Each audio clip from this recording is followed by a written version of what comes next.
Hello and welcome back to the Goat Cave podcast. Before we jump into today's interview, I just wanted to tell you guys a little bit about what's been going on here. So, first of all, t-shirts sold out so fast, and I really want to thank you guys for that. Honestly, that was a pretty cool feeling. We sold out of all of those within like 28 hours, I think, and they are been ordered. So if you ordered a t-shirt, yeah, it's coming soon. Hopefully, you'll have it before December for sure. But yeah, if you missed out on t-shirts, we actually have some new stuff. So, first up, we have a Money Talks poster. So we have a bunch of these. They're really cool. So, make sure you grab one before they sell out. All the profits from these posters actually goes right towards hosting another jam next year. And then, we got another one too. This one's really cool. This one is of Lucas Golden at the Money Talks Jam. So another one where all the money is going to go straight towards the jam. This one is super cool. For anybody that's listening, this was the one that Lucas is doing a double peg grind on this like crazy rail in a parking garage, like 3-4 levels up. It's pretty wild. So yeah, you can actually find these at my website right now for $10 a piece. But if you guys use offer code GOATCAVE, I think you get 10% off. Alrighty, so we're just going to jump to this quick ad, and then we're right into the interview with Miss Kara Bruce. All right, guys, I'll tell you this. You know it and I know it. It's easier to buy bike parts online nowadays. And where better to get them than the one and only Harvester Bikes? That's right, we're talking about some of the best brands in BMX being sold all over Canada from a bike shop who cares about you and your local BMX community. If you've met Ant before, you know this dude puts his heart and soul into BMX. Whether it be with his huge YouTube channel where he builds some of the coolest bikes, or his Wednesday night shop rides that have played a huge role in the greater Toronto area, or the fact that he is shipping bikes all across Canada for the best prices. Harvester Bikes is your one-stop shop for all your BMX needs, whether it be new great quality bikes or parts from brands like Cult, Fit, We the People, Sunday, and so many more, or you're looking for mid-school or old-school parts for your collection. Harvester Bikes does it all. I'll make it pretty simple for you. If you're not buying from Harvester Bikes, you're not supporting the best BMX shop in Canada. Head over to Harvester Bikes today and get some free HVXgoat stickers with your order for a limited time only. Today is a special Halloween episode. Yeah, that's why I'm dressed up as one of the members of Masked Intruder, a band that I'm really into. Check them out, if, after this. But anyways, today's guest is one of the most badass chicks on a bike. And she's one of my really good friends. She travels the world and leaves a great impression with everyone she meets. She has rode some of the biggest contests in the world, like Fise, Vans, Pro Cup, and you might have even met her at Joyride 150, where she was an employee for quite a while. If there's one thing you need to know about Kara Bruce, it's that she kicks ass. Kara, my dude, how are you? I'm good, thanks. My name is Kara, and I like to party. And I hear you're going to try and jump 15 buses to save your stepdad. Right? Everyone has a complicated relationship with their stepdad. Yeah, I love it. So good. Yeah, thank you for joining me today, Kara. This is going to be a lot of fun.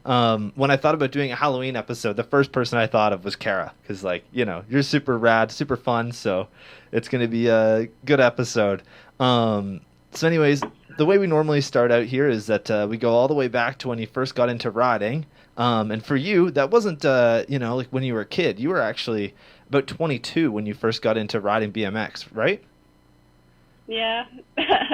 I skateboard and stuff, and then it was quite a clash, skateboarding and BMXers. So I was like, I guess it was just a hard transition, but there was some Americans I met actually at the Air Force Base near Corby, Adrenaline Alley, and they would always bring me, and I'd bring my skateboard and try to ride a bit, and they made it kind of fun as opposed to weird pressures. And then I met a girl called Kaylee Ashworth, and she would do women's events and stuff, and I would go to those, and that kind of got the ball rolling. But it's when I moved to Canada when I was 25, I'm 32 now, that's when I started really being like, I want to try tricks and stuff. Kind of like when I met you guys, really. Yeah. Yeah, I remember I met you at Inflow like years ago. It was quite a while ago. And for me, I think you were the first girl BMX rider that I had ever met. It was either you or Sarah Donnell. Yeah, Sarah's dope. Yeah. I remember meeting Sarah because she was trying to 360 the spine at a Joyride Halloween Jam, actually, Yeah. which is Jared like, Halloween Jams, by the way, were the dopest. yeah, they were pretty great. But yeah, she was trying to 360 the spine, and I just remember being like, "Holy shit, dude! Like that is wild," you know? Yeah, I think she broke her foot. Was it that time or was it another time? I know She definitely she broke her foot or broke her leg or something. I know that she got pretty hurt. She's gnarly. Yeah. Yeah, Sarah's pretty rad, eh? Yeah, anyways, what was the first bike that you had? A bike my friends built for me. Oh, man. It was in Chatham. They built it for me, and I would just get around with it. It was a little bit too intimidating to really ride with it. And I remember going down a hill, and then the brake obviously just didn't work. So I just slammed into a wall at the bottom of this grassy hill, stomped my feet down. The grass just slid, and it was kind of wet. And I was like, I just smashed into like a brick wall. Good times.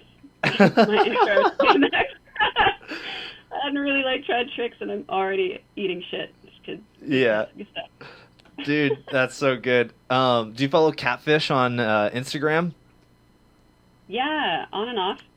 Yeah, he posted something yesterday, and it's a girl on a BMX bike, and she literally just does the same thing. She's going down a hill and just rides right into a fucking wall.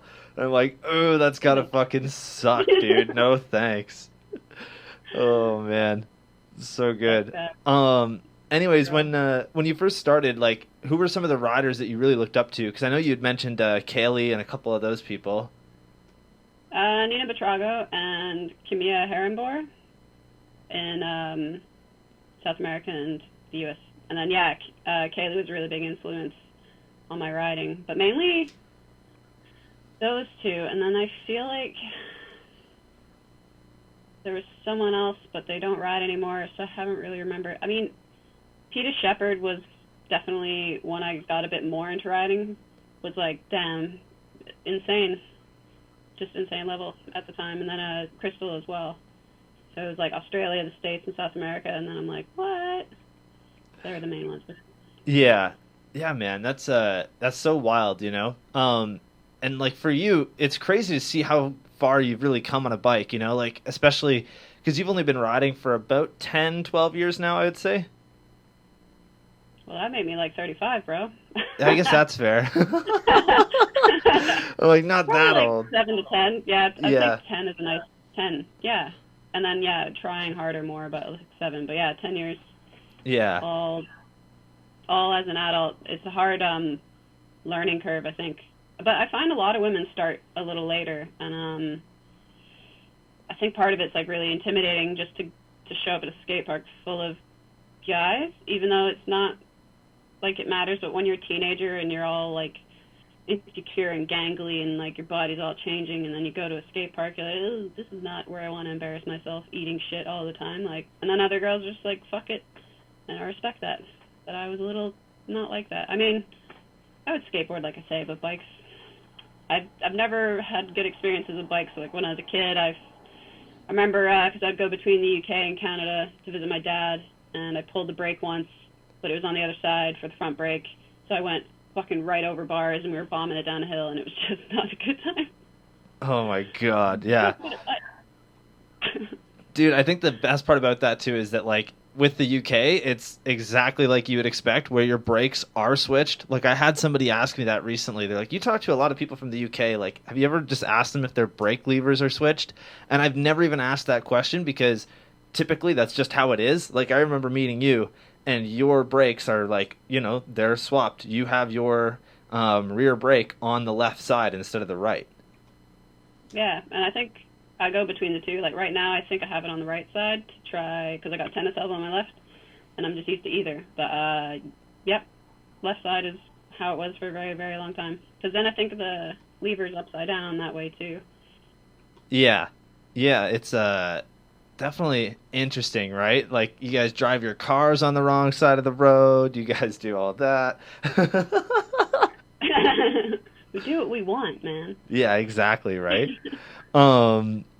Yeah, so anyways, as we were kind of talking there, starting out as a like girl rider at 22, I feel like there's definitely, like you said, a lot of different things going on there where like, what's it really like? Like, do people treat you differently at the skate park, do you think? Like, how did that really go for you at the beginning? Like, do you have any stories about it?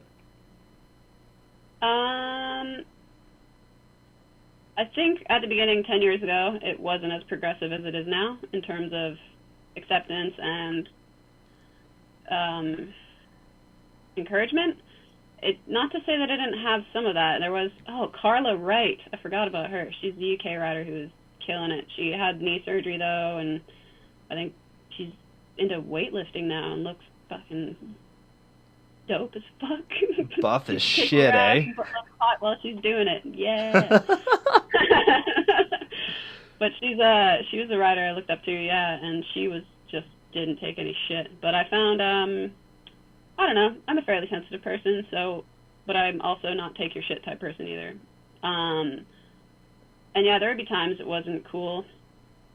Like, I know my friends had an experience where they went to a skate park, an indoor one, and they got kicked out. They're getting plastic bottles, all the rubbish thrown at them, told to get the fuck out, and that's not cool, and that's because they were dickless, I guess, and that was the problem. They were dickless. Jesus. Because, they're, identified as female, and that was a problem. Yeah, it's one of those things for me where like I just don't get why that's a problem, like, and I feel like you guys probably deal with so much other shit too, where dudes are just weird and creepy about it as well. Like you have two sides of the table where it's like every dude is just trying to fucking like bang you because you're at the skate park and you're a girl, or they don't want you there because you're at the skate park and you're a girl. I mean, it sounds weird, but I just feel like that's probably what happens some of the times. Like, I know for me, when I met you, it was neither of those things. I was more or less just interested that there was a girl riding. Like, it blew my mind, Yeah, I think there's a lot of that. The third one that you're missing is that a lot of people are just interested, curious, and just want to talk. And I think a lot of people are intimidated to talk, I've learned now. But I find if it's the people looking to bang, I generally don't think I accept those kinds of vibes, so that gets shot down real fast. I can't remember the other one you said. The other one was like how you mentioned that people just are weird about it. I notice when I fall, everyone will be. Like I fell the other day at a ramp, and it was like I slid down like a slide, kind of. I think Corey Walsh did it at the Vans. It was like kind of slide down, just like wee, and everyone's like, "Oh my God, are you okay?" And I'm like, "Yeah, you just saw this." And then another guy fell later, and he fucking ate shit like fucking hard. And then it was kind of just jokes and laughing, and I'm like, I appreciate the trying to see if I'm okay, but I also. It's not like you need it, I'm fine. Like, I've fucked myself up a lot. Yeah. Yeah, it's all a bit weird. So I'm going to pull up a video of you sliding down a ramp here, and this is from a couple of years back, and it's one of my favorite videos ever.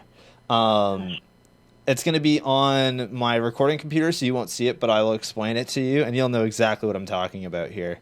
My leg gets stuck? It's the lucky grind where you you like just fell right over. My favorite one. Oh man, I was so glad Brad was filming. Yeah, that was such a great bail, What was that? What kind of happened there? What is going on? Oh man, we were at, is it Cranks? That was in the States, like. I think so. Yeah. New York, maybe. Yeah, it was Cranks. Doing a lucky, and my pedal just didn't come off, and so I like pieced out, and then my leg got stuck, and then you'll see when I'm falling too, I'm pulling my shirt to make sure it doesn't like open all over my like bra and stuff, and all falling with my leg stuck. Yeah. Oh but my I'm hypermobile. God. My leg just bloop, came out and I was fine. That is so funny. You literally did. I'm just watching that now. Like you literally fucking you're pulling it down as you're sliding. Yeah, another one of the things when you're a chick could like, or I don't know. Others might not care, but I just didn't Yeah. really want to add insult to injury. I know. That would have been the greatest clip ever though. That would have been hilarious. Sold that Oh for money on man. America's Funniest Home Videos or something. Definitely, right? You could have ended up on Tosh.0, who knows? Oh, yeah. Here you go. So Drinker. anyways, you know, I feel like at certain times you probably have felt out of place at skate parks, at least starting out. How do you kind of combat that for anybody that's, interested in getting into riding and they just don't feel like, like they're there, if that makes sense? I still feel like that now sometimes. But having a bit of skill level, I find people treat you differently. Because there's the whole like ramp tramp culture, which I don't really vibe with. I find it's better if a chick's willing to sit at a skate park and watch you ride for fucking hours. She's probably interested in bikes or skateboards. Yeah, You know what I I mean? could definitely agree. Yeah, sit that long. So I find that kind of input and that kind of verbiage being used when you're at the skate park doesn't really lend itself to encourage people to ride, because then you have a label. Yeah. When you're a beginner, potentially, it might be that one, and otherwise, people can be encouraging. It depends on your local. Are there girls' nights? Do you have a riding buddy? I find having riding buddies is the solution. Find someone who wants to ride with you and keep riding with them. And I found it can be hard though, because I've had friends and their girlfriends get weird when we ride and like, you're not riding bikes, you're riding Kara. And I'm like, oh, for fuck's sake. Like, Oh my god. no. That's why you get called Camber Bay and Travis is Bay, because we just fucking make jokes out of it, because why not? But I would definitely recommend getting a riding buddy. And I just used to message any girl who seemed like they rode a little bit and made a little crew, really. Everywhere I try to do that. Yeah. I noticed that's a pattern I do across wherever I travel. What was so interesting is that before I met you, because I introduced you to pretty much everybody that was from Kitchener. But Yeah. before I met you, there was really nobody that rode BMX that was a girl in town. And then all of a sudden it was like Adam's girlfriend Camille wanted in, she got a bike and she started riding, and then Jamie Martin was riding, and you guys would always ride together, which is so cool, right? Like we literally had 3 girls that would go out and ride constantly. Yeah, it was sick. I never moved. Everyone moves away. I'm included in that, but yeah. Yeah, I think Camille is still in BC, and then you're in the UK at the moment, but you were in Spain for the past 6 months. You were living in fucking Antarctica a year ago. You were living on the moon fucking a month before that. Yeah. Anyways, I guess what I'm trying to say is that you travel a lot, Kara.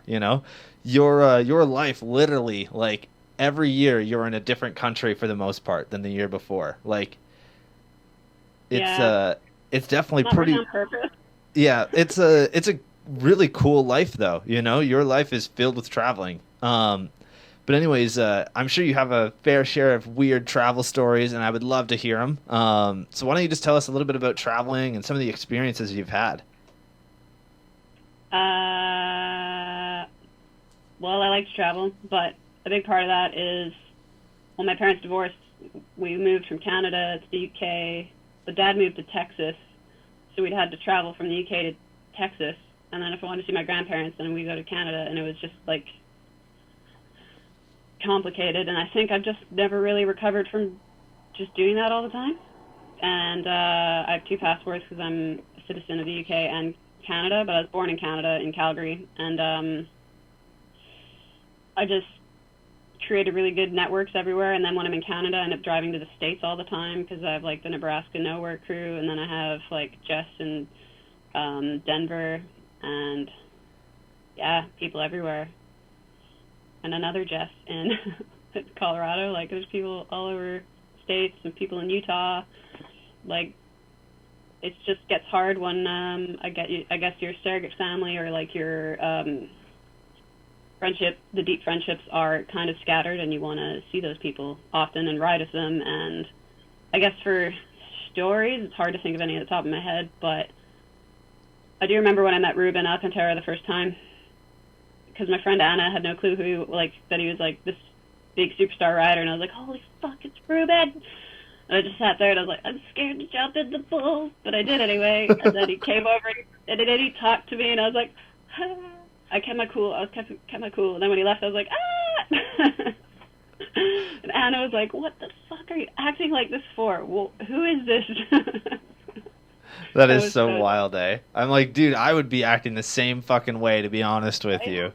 Fangirling hard, and then like he ended up kind of becoming a buddy, and it's the same with Nina. Like I would go to competitions for fun, and then Nina would be there, and then we find that we have a lot in common in like music and just our, I guess, morals and how we like to live. And then like when I went to Texas and met all those girls, that was super cool. Texas, I'd say, man, Austin, when you get there and ride the parks, that's the only place in the world, and as you said, I've been to a few places, that every time I went to that skate park, there was a girl on a skateboard or a bike.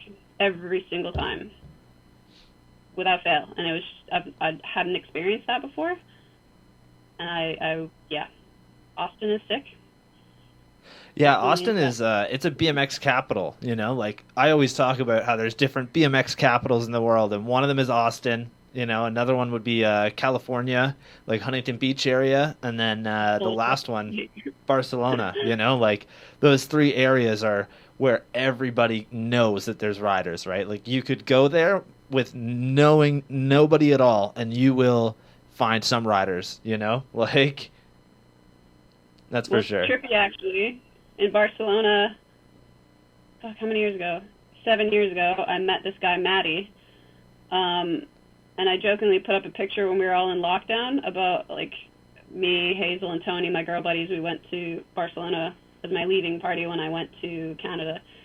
And, like, our leaving riding trip. And met this Matty guy. And then I posted a photo, and ironically, it was actually him.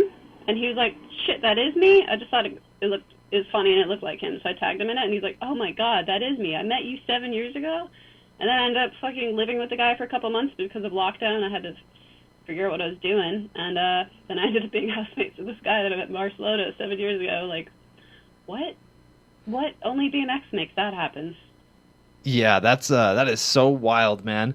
And while we're on the topic of you being stuck in Spain, so when COVID hit, you were actually visiting there, and you were basically stuck with no way to leave because it was either that you came back to Canada and put your grandparents at risk, or you kind of just stayed there.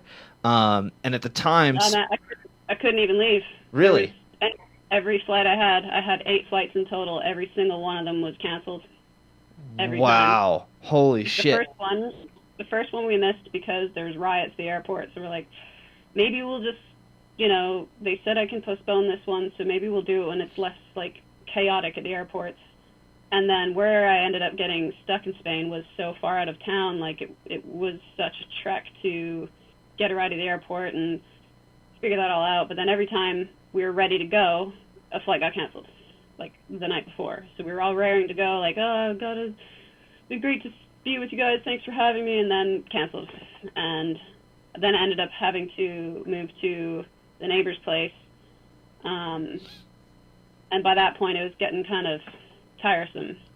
So my friends in England were like, so if the next flight gets canceled, come stay with us where you'll be safe. I've known them for most of my life. It'll be not that it wasn't safe in Spain, obviously, but I'm not Spanish. I don't speak Spanish. Yeah. Just thinking of Ron Burgundy.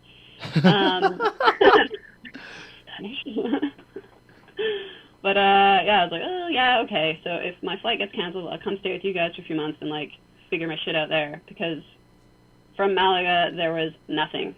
I could go up to Madrid, and I'm like, getting to Madrid from where I was, there were no buses. So how would I get to fucking Madrid? And then because I'm a dual citizen, I wasn't eligible for repatriation, so I was kind of fucked. Otherwise, I could go to Gibraltar, but again, it was a bit sketchy to get there by buses and trains, and God, it's just such a nightmare. And I could not get a flight. And even when I got to England, my airline was Air Transat, and even now I was looking at flights to come back in like this month or next month. There aren't any until mid-December, so I'm like, I guess I'm fucking coming home in January. Good God. But they offered a refund, so now I'm gonna definitely come home in January and be quarantined somewhere randomly and get life back in order. Fuck. Jesus, man. Yeah, that is so rough. And quarantine's gonna suck, you know? You're gonna be literally stuck. Yeah. It's like sketchy ass motel, I bet, though, because I don't know where else I'd quarantine, because usually when I come back, I hang out with my grandparents. I was going to live in my van, get a job somewhere. Once I passed the 3-month probation, then I was going to rent a place and all that kind of stuff. I had it all real nicely planned out for when the weather was better. So now I'm like, shit. I guess I'll just rent randomly anywhere and hope that I think I'll do an Airbnb so I can just move wherever the work is. Yeah. And then settle. Yeah, it's just a bit of a shit show. Yeah, that definitely sounds like a fucking pain in the ass, you know? Like, when you really think about everything that went down there, holy shit. But, you know, of all places to be stuck, I feel like Spain was probably one of the better ones because of how beautiful that country is. And you were actually, like, I believe you were living at the place that has the dirt bowl, right? Yeah, so, okay, Spain was a great place to be stranded because of where I was stranded, in a way. But you weren't allowed to leave your house for 3 months. Like, right. You had to have, like, a receipt to show you're going to the store. You had to have so much proof because I guess Spain used to be a dictatorship not that long ago, really. So when shit went lockdown, people listened and they just stayed the fuck in their houses, didn't do anything. And then when they started lifting it a bit 3 months later, it was like, you can go within 1 kilometer of your house for 1 hour of exercise between these hours. If you're this age, you have these hours. And then, like, it was intense. But I had my brakes getting delivered to me because I was brakeless for a bit. Because Joe's ramps, the bowl, yeah, sick, real off bowl on Instagram, and it's amazing, but it's terrifying brakeless because there's like this super great quarter, but if you fuck it up or case it or it's just like a cliff edge.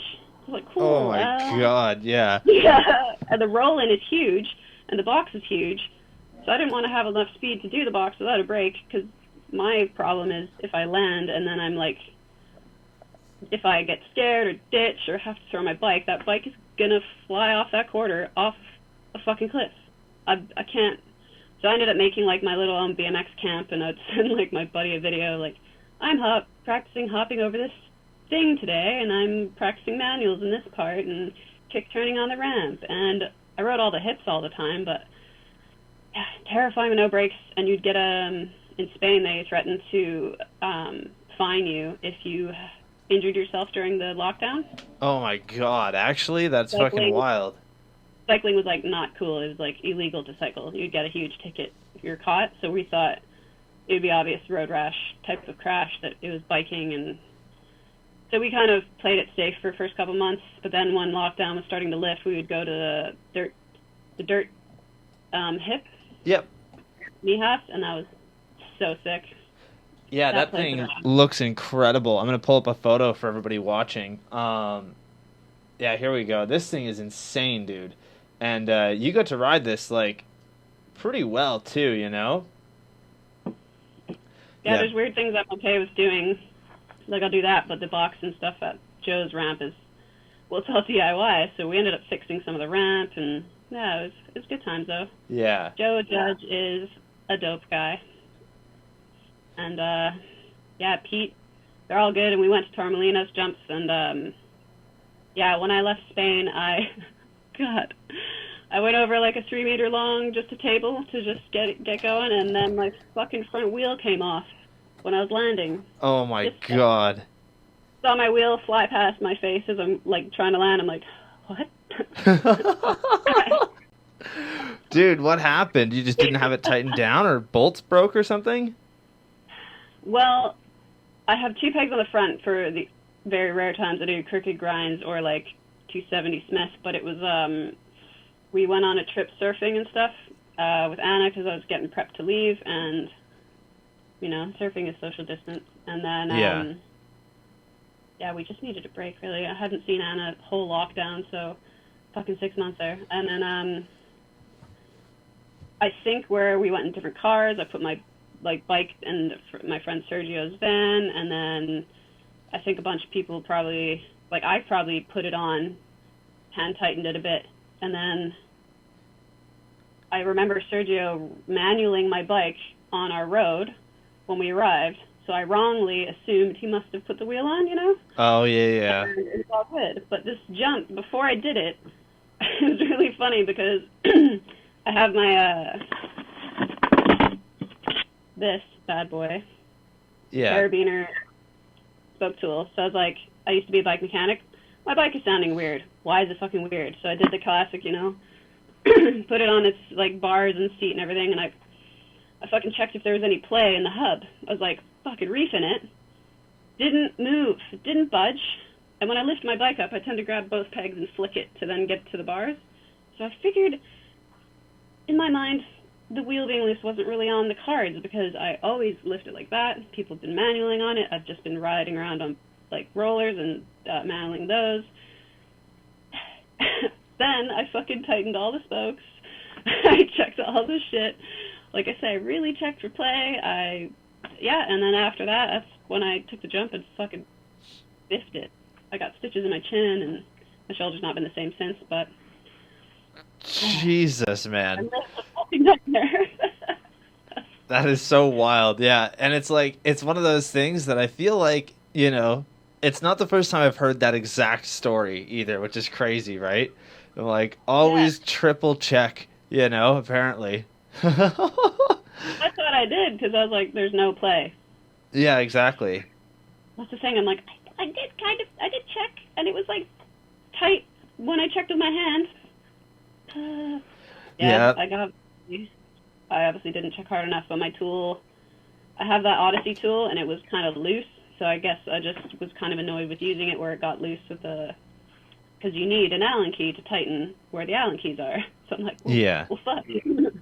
Yeah, it happens. It happens to the best of us. Yeah, that is so wild.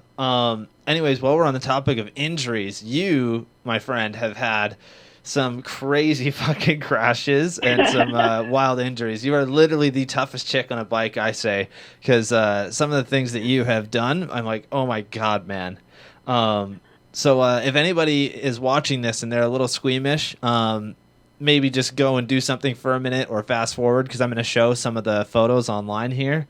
But yeah, Kara, why don't you walk us through the infamous joyride box jump injury that you had? There's two of those. Wild, eh? Fuck. The first one was, I guess, I don't know.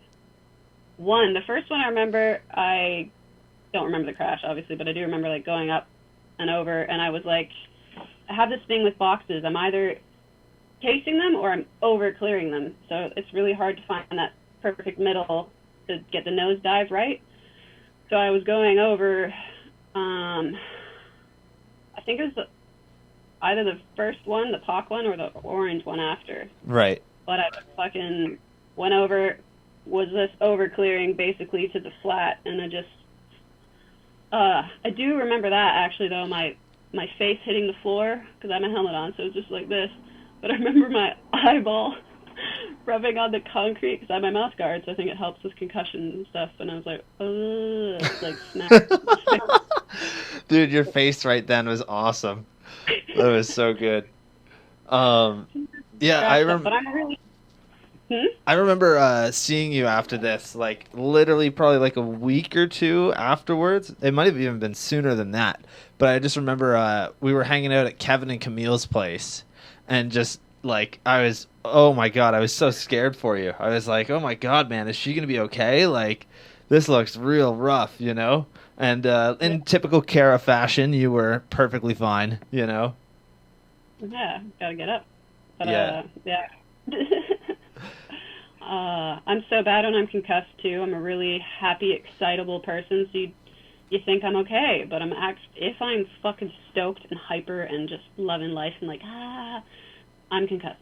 Yeah. I'm not that excitable. I'm just like really chill. I'm kind of, I laugh and stuff, but I'm like, like on fucking acid or something when I'm concussed. I'm just like, Yeah. everything is fantastic. Just so stoked on life, eh? Yeah, I'm Um, like, I survived. it's so good. So there was another one that happened as well, and you said this was also over a box jump? All my injuries are fucking box jump related. I think that's why I have a shitty relationship with them. I still do them. I'll eventually get them, but it takes me a long time.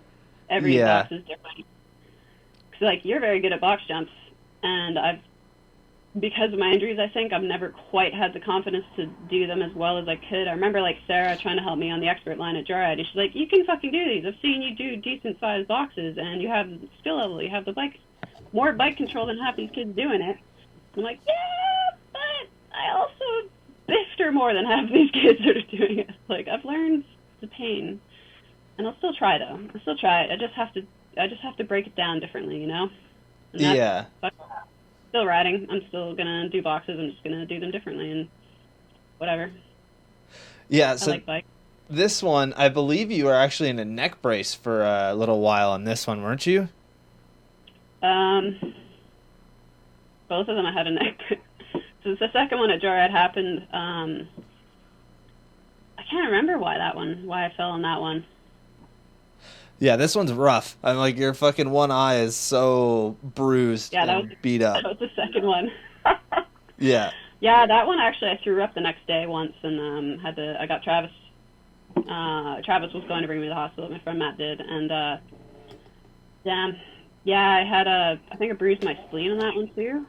I think I got like Jesus. tangled in the bike somehow, and it was just a huge face. And Kirsten was there.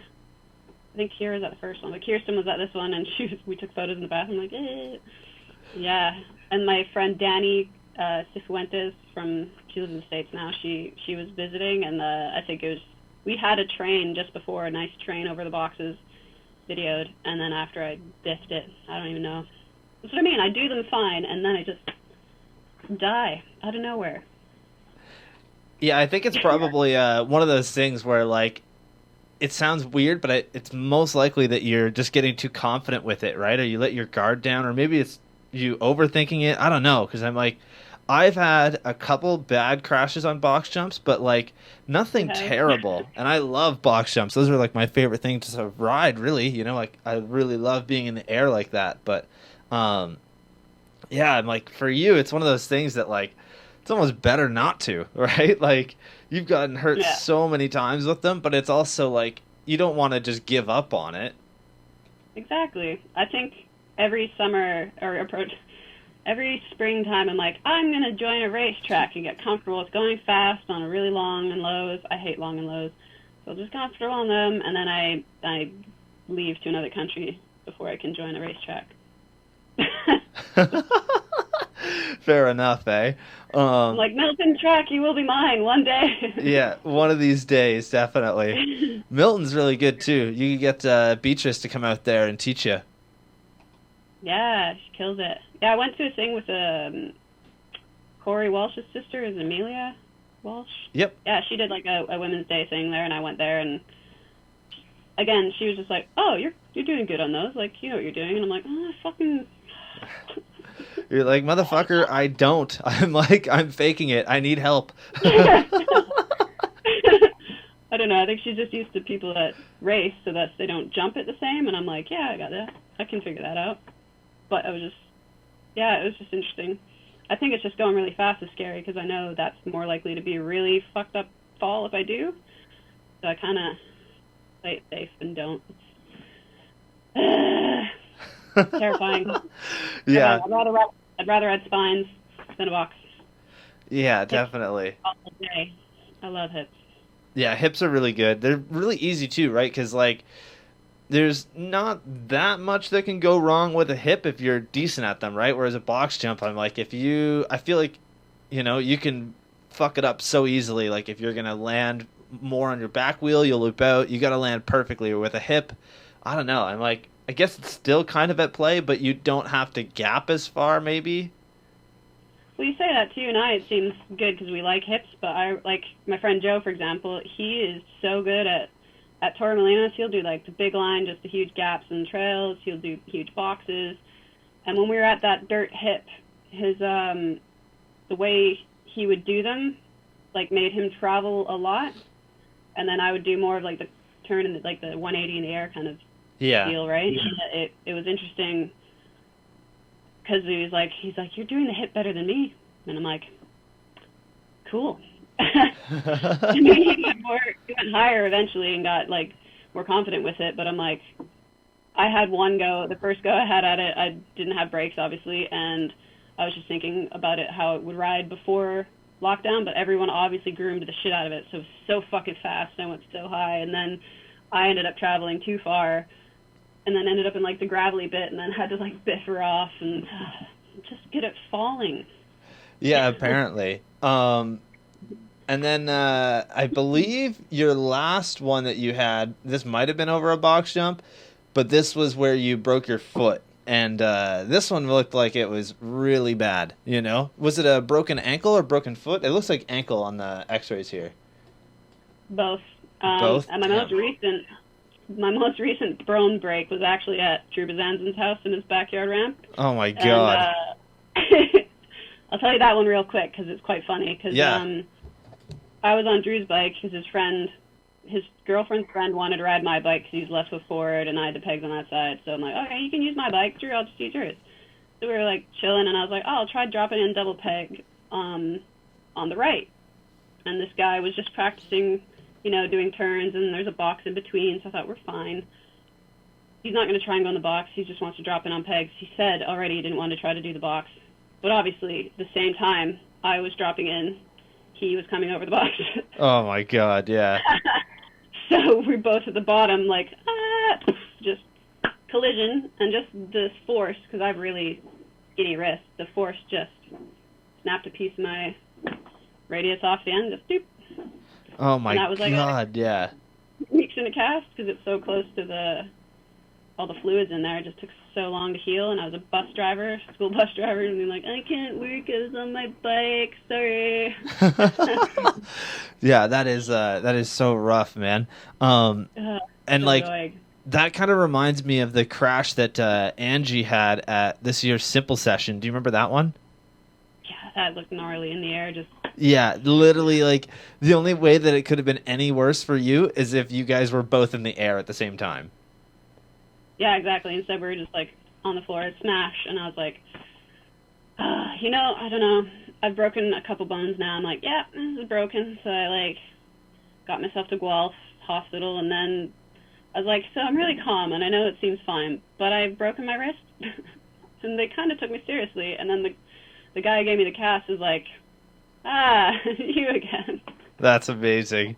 So when I had it off, he was like, I'll see you soon. I was like, fuck. Because he saw me tons for my ankle, because my ankle I had a plate and 8 screws, because I broke my fibula. It was like a spiral break, and it was far enough that I had to have surgery the next day. But we were in America. Okay, this is kind of a story, I guess. We were in the States at the Scotty Jam. Yep.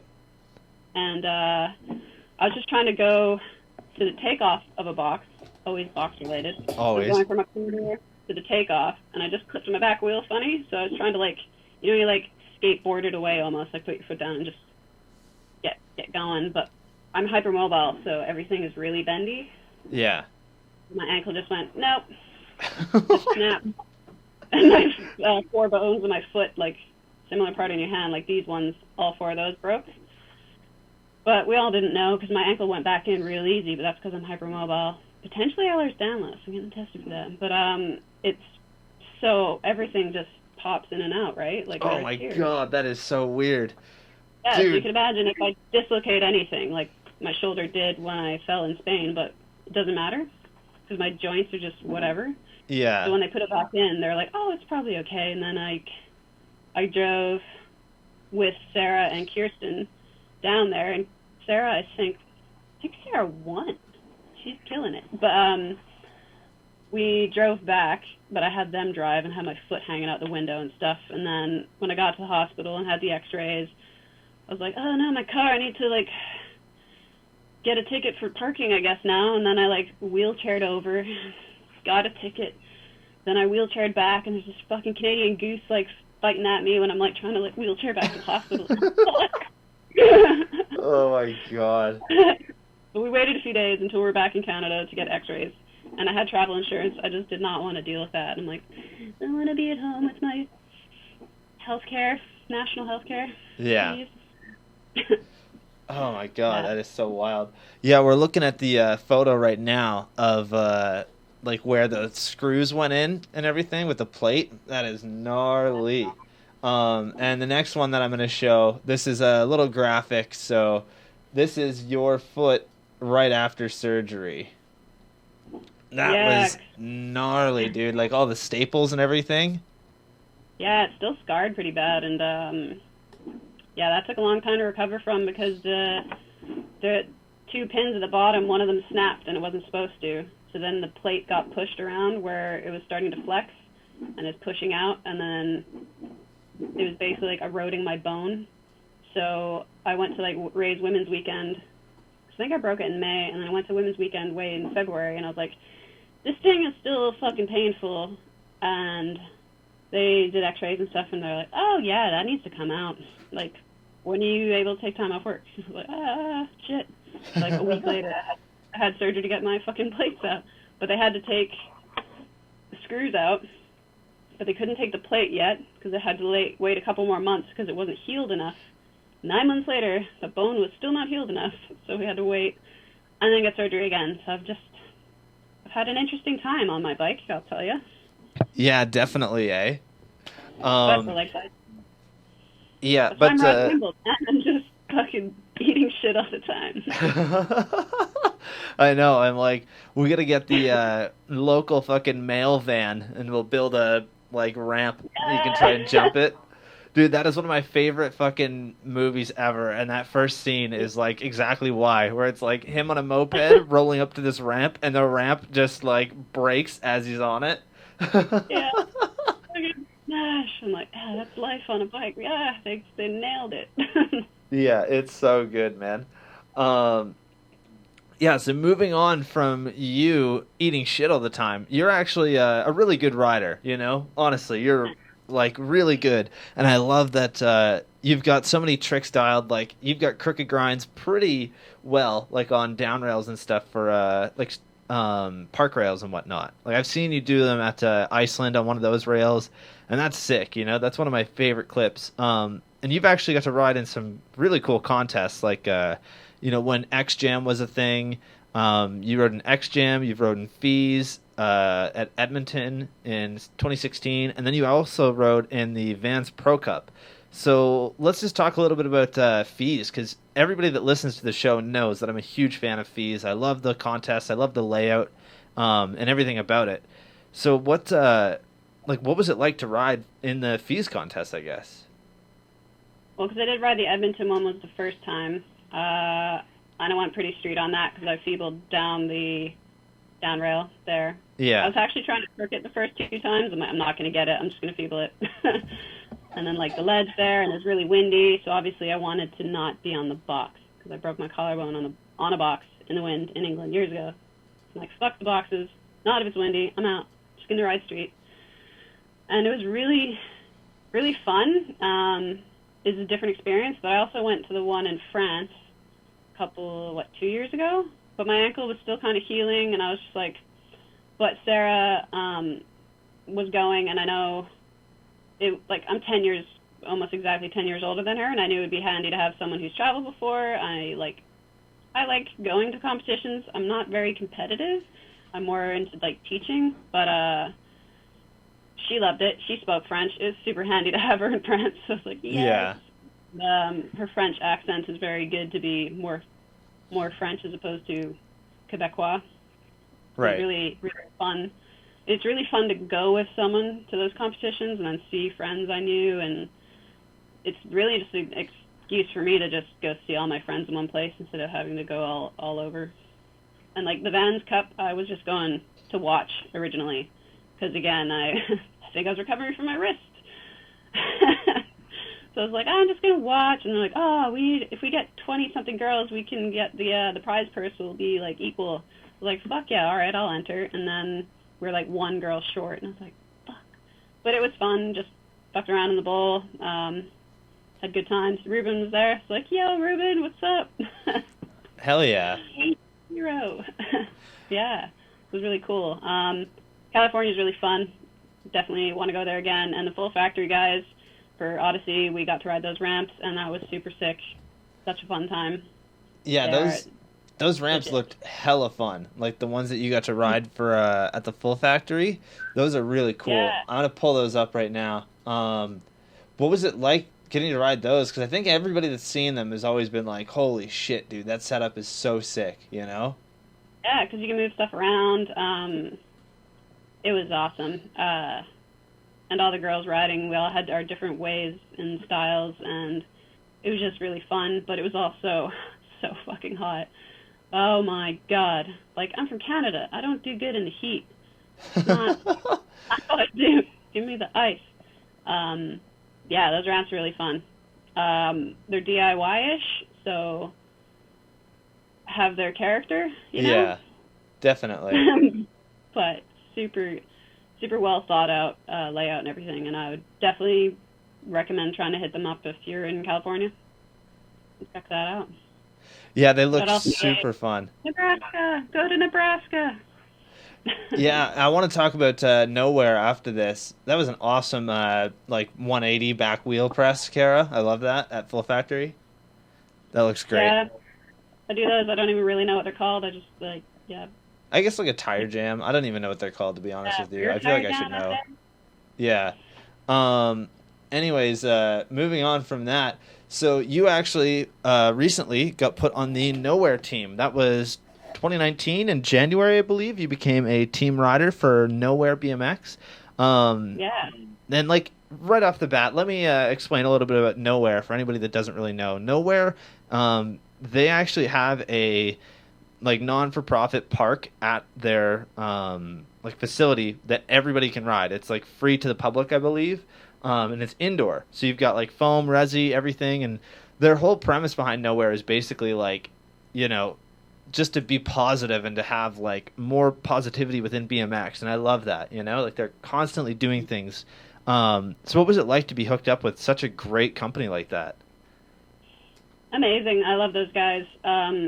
Me and some friends say when we go there, we end up getting like emotional almost, and like kind of let that difficult side out because it is such a safe place. Like it's a home away from home. And when I would visit there and stuff, and like I remember there was a trip where I helped get trusses, like the trusses for their huge industrial sized building, and it's another experience where I guess I hadn't seen a chick work like that, where I'm just hard as a guy's lifting everything. And for me, it's really weird to still experience that, I guess, sometimes. Like, for those guys, I think it's fair. They're just generally always hanging out with each other, riding all the time. And it's just not always exposed to, where my sister's a welder, so I've always been exposed to that. She's badass. And then it's just really cool, and they're like really like, sick!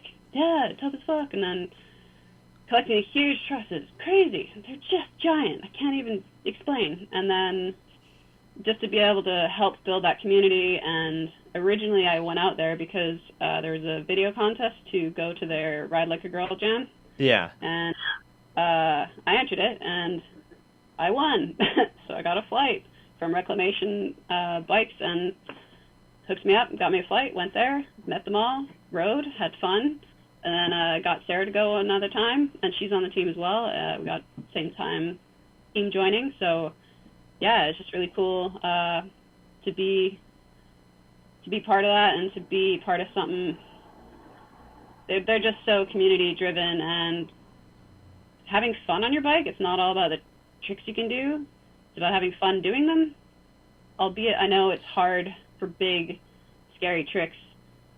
It's not always like fun unless you pull it, but they also do include, you know, you want to ride flatland, there's a super good spot here, let's have a pump track. Let's try to get everyone on bikes, and that's really what I love about it. It's like, just get everyone on bikes. Everyone have a good time.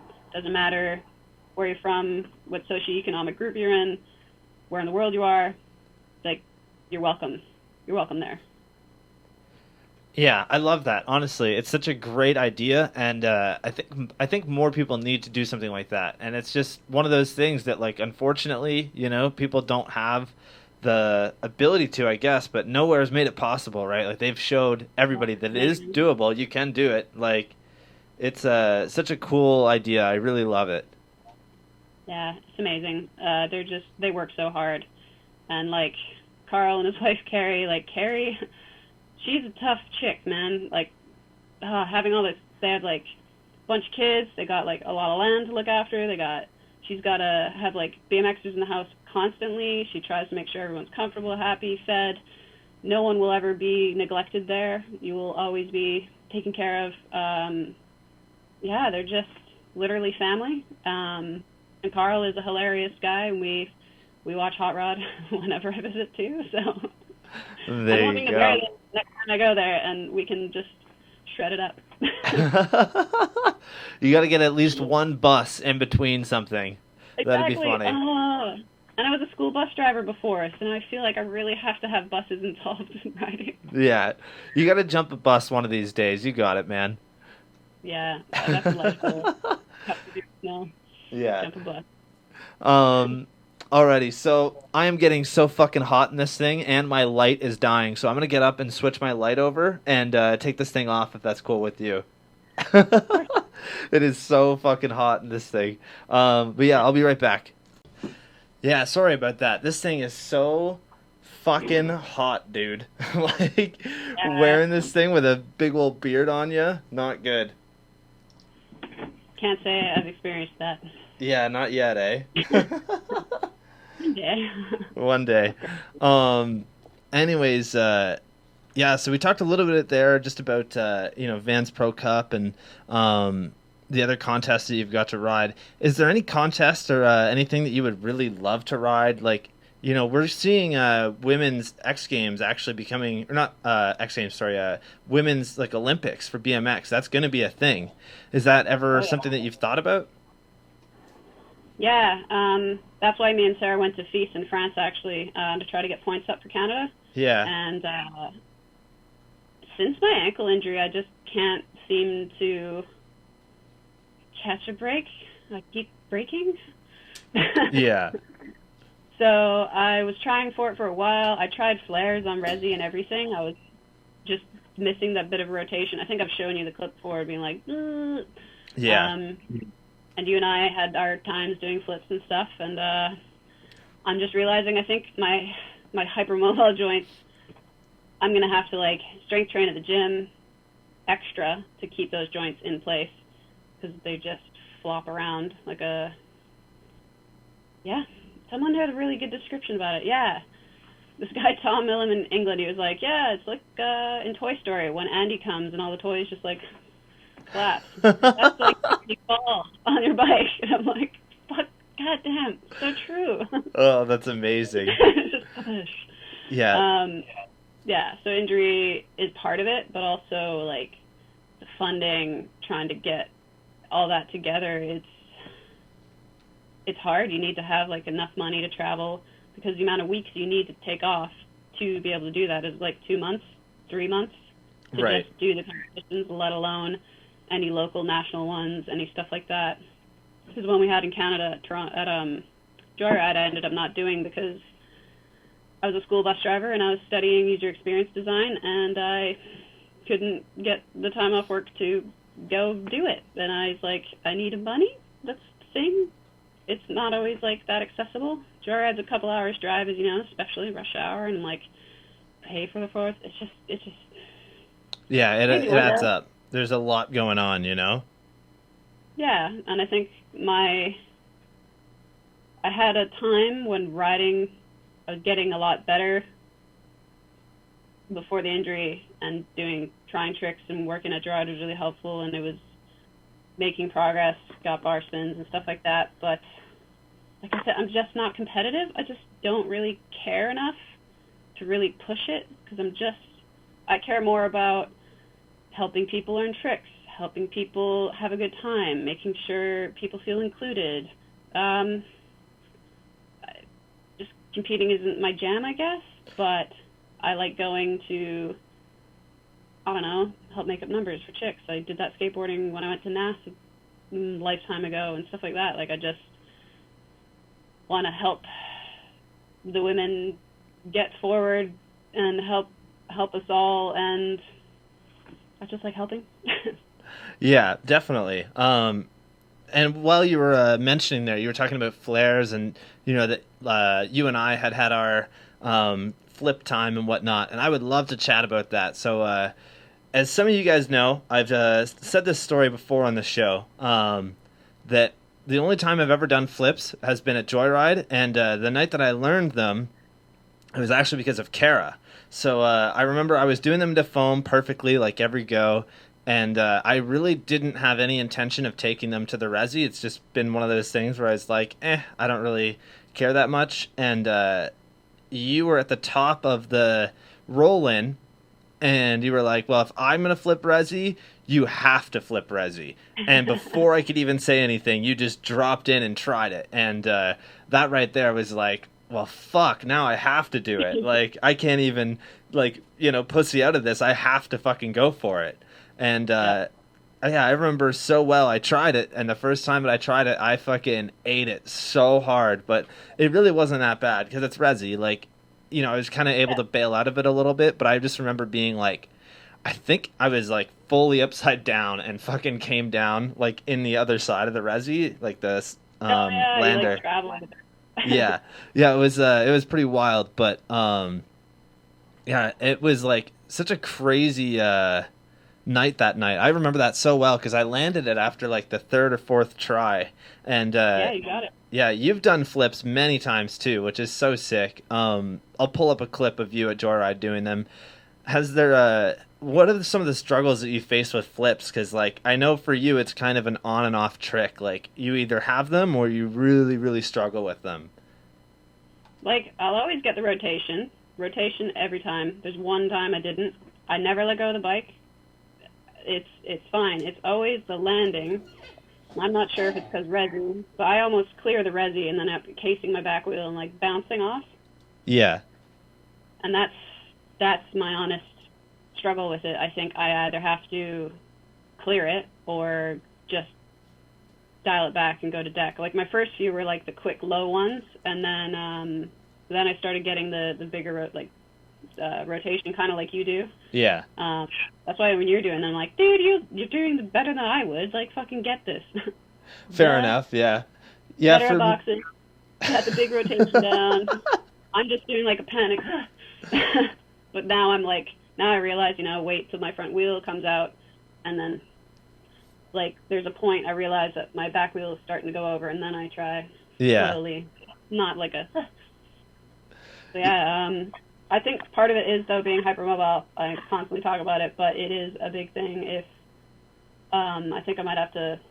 I think when I tape my joints a bit, like my wrists and ankles, I tend to land them. If I don't, I just can't support properly. Like, I notice it's this right shoulder that I injured a few years ago tends to, like, give out sometimes when I'm landing, and I'm like, oh, fuck. Yeah, it's and flips are such a, like, weird trick in general anyways, because it's all about, like, how much pull you have with it, I guess, right? And, like, I don't know, it is one of those things that, like, for me, whenever I do them, I just focus on going as high as I possibly can so that I don't hit my head off the back of the lip. That's just, like, the first thing I always think about, because I've seen so many videos of that where people just don't have it, right? I haven't either. I did the flip low ones, but I never hit my head on it, and I eventually got confident with doing it that I would do it a little later. I find with every trick, when it's something like that, you'll do it too soon, you'll try too soon because you're scared, and you just react too quickly. That's usually the case anyway, so if you're doing what you're doing, good going. Just give that extra half a sec, and then you'll be fine. Yeah, I find a lot of people say they're really easy, and that they are, but for me, they also aren't, because it's the flip fine. It's the land. The weird land. Ah, obviously, I'm not good at landing, but whatever. Rod life. Living, breathing Rod Kimball, okay? Yeah, it's so good. I love it. Um, yeah, it's flips are definitely one of those weird ones. I think that like the rotation is easy, but like you said, landing it is the whole like difficult part. Like if you don't have that down or if you're not expecting the impact, it can be kind of a lot, right? Um, Yeah. And I don't mean to clear the box when I'm doing it. I just want to land on deck, but I end up fucking landing front wheel and then casing the top bit. And I'm like, I don't even want to do that. oh man. Yeah, I'll Um, figure it out one day. yeah, definitely. You got it, I man. One of do, these and then I days. leave. Like, it's just those things where you get it, you do it a bit, and then you stop, and then you go back to it. It's like, fuck, gotta relearn this. Yeah. Damn it. Yeah, I haven't done a flip in fucking years. Like, I bet I would have to go to Joyride and try about 20 of them into Resi, and then I could probably flip the, or not into Resi, into foam, and then I could probably flip the Resi. Um, yeah, it's definitely, it's one of those tricks, that's for sure. Um, anyways, so let's talk a little bit about kind of the downfall of COVID in certain areas. So, the Ward, you worked there for quite a while. The Ward was, I think, Canada's first indoor skate park. I'm not sure if that's true, but I know that it was one of the longest lasting indoor parks. Um, Yeah, it was the longest lasting until it closed, I think, this year. yeah, Was so it this year? unfortunately, COVID killed it, and Yeah. the Ward is no longer. So they sold all their merch that they had. They sold all their ramps. They pulled everything out of there, and unfortunately, it's no longer a thing. And you actually worked at the Ward for quite a while, like 4 or 5 years, didn't you? No, I was just kind of on and off there. I worked there about a year, and then I would go in and help, and then I'd do summer camp here and there and stuff like that. Because I just like supporting the local stuff. Because I moved to Hamilton and ended up working at Dibs for a bit because that was really far, but I still worked at the Ward sometimes. And then, yeah, but Matty was a legit guy. He really, uh, he, it sucks it closed. He really tried so hard to keep that place going and have an indoor, and it was hard because they didn't allow bikes. And I was like, I'm gonna go ride joyride on Tuesdays, so I had Tuesdays off, and this is women's night, and uh, hopefully maybe something else will happen now, but I doubt it with COVID. I don't know what's happening over there in COVID. Everything's going weird. Yeah, everything's been a little strange, you know. With Joyride right now, I know that for them, it's like every fucking 3 days they're posting something about like new regulations that they have to follow. So it was before that like they could have quite a few people and you didn't have to pre-book your session. And then recently they just had to go back to pre-booking, so you have to come in, and I think they can only do 50 people in the whole building. And you have to wear a mask when you're not riding. So if you're like just walking around or whatever, mask up, obviously. But I don't know how that plays for like if you're in the park and you're not doing your run. Does that count as like not riding, or are you still riding? I think it probably would count, but I can see what you mean about the technicalities of that all. Yeah. But if you're social distancing, hopefully that's enough. Don't all ride the same spot. Yeah, I think they have 2 time slots, and then they clean in between for like an hour, so you have to leave Yeah. the building and then come back if you want to do a full session. Otherwise, And there I are two believe you sessions. have to pay for both sessions. I'm not sure how that works. Yeah, I think there's like a certain rate if you do both. Yeah. Yeah, like I don't know what else they can do. I think they had trouble getting like some of the I don't even know the words, but like being listed as a sports facility. I know when I worked there were some complications with that before, and I think during COVID that kind of was a bit of a problem, and I think they ironed it out, obviously, but it's just more that stupid like paperwork you have to figure out and bureaucratic stuff that like it's obviously a sports facility, like people are cycling there. What else do you want? Yeah, I don't even know what you would call it if it wasn't a sports facility. Like on paper, what is that place? It's not a retail store. Like, yes, they have a retail store there, but it's not in the same section. Like, that store is a completely different thing. And then they have a front counter, obviously, with everything, but like, they don't that's the thing where it's like it's not the same as that. Like, what else would you call it? It's a sports facility. It's not like entertainment or something, you know? Yeah, there's no bleachers, so what? But I think it used to be a Vaseline plant or something. Q-tips as well. I can't remember. Right. It's interesting because I think the boiler room is called the boiler room because that's where they used to boil all the stuff. Yeah. And like travel it around, and it's like cool. Like those guys have done a phenomenal job building that. Like Mark is a crazy good carpenter. Like what? Innovative as hell. To have the XC loop go around is awesome. I like respect the shit out of that guy and his whole family. Actually, they're all super awesome, nice people, and like people that work there now are all really cool. I think some of them that I worked with when I was lead something. You were like a lead manager or something, weren't you? I Remember what found it's something called. online about it. Oh. Yeah. But anyway, yeah, it was fun working with some of them, and I think some of them are still there, and I still have chats with them when I show up and stuff. And Dave's now like the general manager, and he's a really cool guy. So I talked to him about getting into UX and stuff because he does web design and web development, and yeah, they're just really good people. Always working at Joyride. Yeah, it's definitely always good vibes whenever you go in there. You know, like I've never went to Joyride and had like I don't know bad vibes, at least from the staff. Like some of the people that ride there, I'm kind of like, ugh, like you could be so much nicer, but you're not. You know. But I guess that's just people's personalities, right? But yeah, it's such a fun place to ride, right? And one of the things that I loved when you worked there was that I could just come grab you and be like, hey, I want to do the drop into the foam pit. And, like, nobody gets to ride that thing, you know? You have to, like, know somebody to be able to ride that. Isn't that, like, kind of the way it goes? Yeah, you have to get permission, and I think I called Mark, and I felt like, oh, Mark, is it cool? And he's like, yeah, make sure no one else uses it. Make sure the XC loop is, like, blocked off for just that short period. Make sure there's someone there to watch, because you don't want just randomers falling off this thing or taking a wrong turn on the XC loop. So it's, yeah, you have to make sure, and we did it for, I think, Ryan Guzman before as well, or maybe that was the same day. I think it was the same day. It was like me, Cody Fry, Ryan Guzman. We were all kind of riding it. Yeah, and I think, yeah, we had to get permission and, like, write down who was doing it, how long. Yeah, they're pretty on it with that. But, yeah, it was good.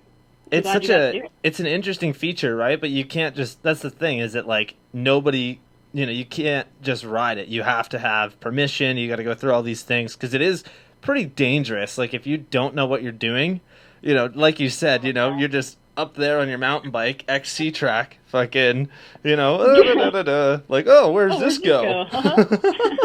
Oh, shit. Yeah, I'm like, so good, eh? Yeah. Yeah, definitely. It was super rad to ride that thing, though. I wish I would have tried to do, like, a flip drop, because I know I was trying, like, 3-whip off of it, like, and that was kind of weird.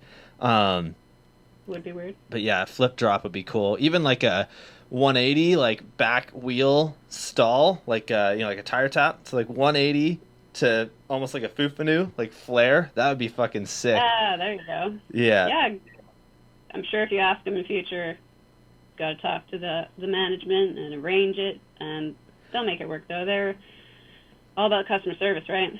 Yeah. Yeah, exactly. Yeah, that place is rad, man. They do a really good job there. I know quite a few people were a little upset that they didn't take the, like, you know, the mountain bike stuff, like the skinnies and whatnot, and put them in the street room, and then take the street room and build it out in the, like, where those skinnies were near the jumps. Because it does make sense. There's more room for your head, right? You can go way higher on everything, and you could build stuff up, like make, you know, taller features and whatnot. But I don't know. I'm like, the street room's fine the way it is for now. Like, it's definitely one of the better street style setups, at least like where we are. You know, like, All In doesn't have anything for a street section at all. Like, they've got, you know, that weird rail in the back. Yeah, they've got, like, I like that little rail. Of course, that rail. Yeah, they've got some rails and then, like, you know, a little ledge thing, but it's next to a quarter pipe. Like, that's the deck of the quarter, so it's a little strange. Yeah. But yeah, like, inflows is okay. It's just really tight, right? Like, it's super small. Yeah, actually, I quite like that, like, flat bank wall ride Jan. It's cool. Yeah, it's hard to find a good street spot indoors in the winter, and thus they kind of cater to that a bit. But we all know the street riders, once summer comes, they ain't going back to any of those places until it's cold again. So in a business setting, I'd be like, well, should we really invest in this area massively? And I also think the street section being in the back there is nice, because then it's kind of harder to, if it was in the main section, I think there'd be way more kids biffing around that stuff. So Oh, having yeah. a little bit away is nice to avoid. Because when I was working there, I had to get some kids out of there before, where they were like just being dangerous by being in there, you know? Yeah, I was like, absolutely. hey, we're blah, blah, blah, that kind of thing. Yeah, how often did you have to deal with that? And like, what are some of the things you'd have to do that you were kind of like, oh man, like you can't be in here or anything like that, you know? Well, everyone's allowed everywhere. Obviously, yeah. Just to have to kind of advise, be like, hey, if you're going to go in this area, make sure you're looking all the time, because this is not like the other parts that have arrows. Everyone will go everywhere. So be really careful. Watch the big kids, you know, the adults, and yeah, just kind of try to deal with it that way, because they're allowed in there. And then some stuff is good for them, like, you know, going on flat banks is a little less intimidating than just going to the vert room. Obviously, cool. yeah. Yeah. So it's kind of a balance, but otherwise nothing really too dramatic. I mean, the most dramatic thing I remember is I was just putting my helmet on to ride to do my first flip since I broke my ankle. I was like, hey, today's the day. I just finished work, put my helmet on, and then I hear some guy like an almighty like, ah, in the street room, and I was like, fuck, I just finished work. So then I went over, and like, turns out this guy broke his fucking ankle. Oh my god, yeah. So his like legs all hanging. I'm like, hey man, we got you sorted. We'll figure this out. And I think after I stopped working there for a while, there was something like that happened at the street invitational. I was there, and just someone injured themselves. So I'm like, well, I know what to do. So I went to the front desk, got all this thing sorted. Like, well, hey guys, someone just hurt themselves. We need, you know, do you want me to help carry anything? Like, I know I don't work here anymore, but do you want me to help carry the first aid kit, get some stuff over there? And it all worked out. But yeah, seeing some injuries is, yeah, interesting. But Yeah, I could only imagine like some of the injuries that, you know, you probably had to deal with while you were there, because people can get really fucked up there. Like, I remember the one day I was there, and this is back when the Resi was built in a different way, and I guess there was like a crack or something at the top of it, and somebody yeah, they literally got their fingers stuck as they jumped the box jump. They like jumped off their bike, and they're like I think their pointer finger went into that crack, and they slid down, and it literally fucking cut like the tip off of their finger pretty much. I remember being like, what the hell is everybody doing? Because it wasn't even employees. It was just people down there trying to pull this thing apart. And I'm like, what is going on? Yeah, like shit like that, you know, you kind of have to deal with a lot. You got to know what's up right away. That's for sure. Kind of did anyway. Before there was when I was at Denver at Arvada once, this guy was going over like this mound thing. He was boosting everything. And then he boosted, I don't think he had a helmet on. And he just smashed his face right in the floor. Blood, broke his jaw. He was super concussed. And I'm like, so I went right down there. I was with Dan, came on that road trip that time, and Jessica Ossick was there, and we're all just like, holy shit. So like, first day brain, da-da-da. So I worked at a skate park in England when I was 15, and been involved in skate parks in some way. So I've kind of been exposed to all this. Blood and guts don't gross me out. So like, hey, are you okay?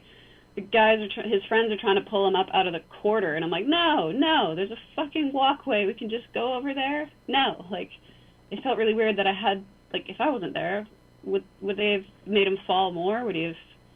God, it was bad. His face was so swollen, and I was like, where I was in America, I'm like, do we can't really call an ambulance. Do you know his mom's number? Like, yeah. Do you have health cover? How do you deal with this? So in the States, I find like that must be really difficult, because you could screw someone's life up if they get an ambulance, you know? That's the thing. Yeah, it can get really expensive, right? It's like, is this dude just going to break his jaw and then just not go to the hospital? Like, yeah, you know, his whole life. that's the thing. Does he need to go hard? Does he need to, I don't know, man. it was just weird. But yeah, and then at joyride, seeing some accidents, and like I'm desensitized to it. But some guy was about to go on vacation the next day, and he was super scared of pissing off his girlfriend. He was like, "Oh, we booked this freaking vacation, and we're leaving tomorrow, and I think I've broken my leg." And I'm like, "Oh, dude, I'm so sorry." Yeah, that is wild. Hopefully that dude's okay, but yeah, I think they figured it out. Yeah, because we do follow-up calls when people injure themselves there and stuff. I try to see how they feel and wow, that's awesome. Yeah, make sure everyone's good. Yeah. Yeah, that's a rough job to work. You know, you kind of have to be able to deal with all of that. Yeah, what are some of the like awesome perks about working at Joyride? Obviously, you know, you get to ride there pretty much any time. Like, you don't have to. Once you're working there, I don't think you have to pay to get in or anything. Obviously. Yeah, because you could ride for like as part of being employed there. I don't know what it is for new part-timers, but I think it's the same. We couldn't really ride whenever you wanted. You'd have to, you know, ask the owners, get permission, see if you could do a like post-work session, because it could be hard sometimes. Like, I don't like riding before work in case I hurt myself. Then obviously, yeah. So I always tried to, you know, respect it, and then I just ended up, we had the odd time, like staff lock-ins, but like the staff parties were great. We'd just have like, let's all have a session tonight, just park all of us. And then one of the Christmases, we went like axe throwing and stuff. It was really cool. They try to really get everyone involved. But yeah, the perks definitely being able to ride there, and I don't know, people person. I like chatting to people, and I like bikes. Yeah, have a good knowledge for it all. I was definitely the helmet nerd. Like, is it you know, is it safety in Australasia? Is it safety in North America, Europe? All three of them? Because like certain helmets are actually tested everywhere. I really hate when people have the ProTech ones that are just squishy. I'm like, dude, you may as well just be wearing a fucking beanie. It's not going to do much. Yeah, I had one of those. I'm like, that has definitely led to some brain damage on my end, so. Yeah, and I'm pretty sure I give you shit for it all the time. I give everyone shit for it. It's a real helmet! God damn.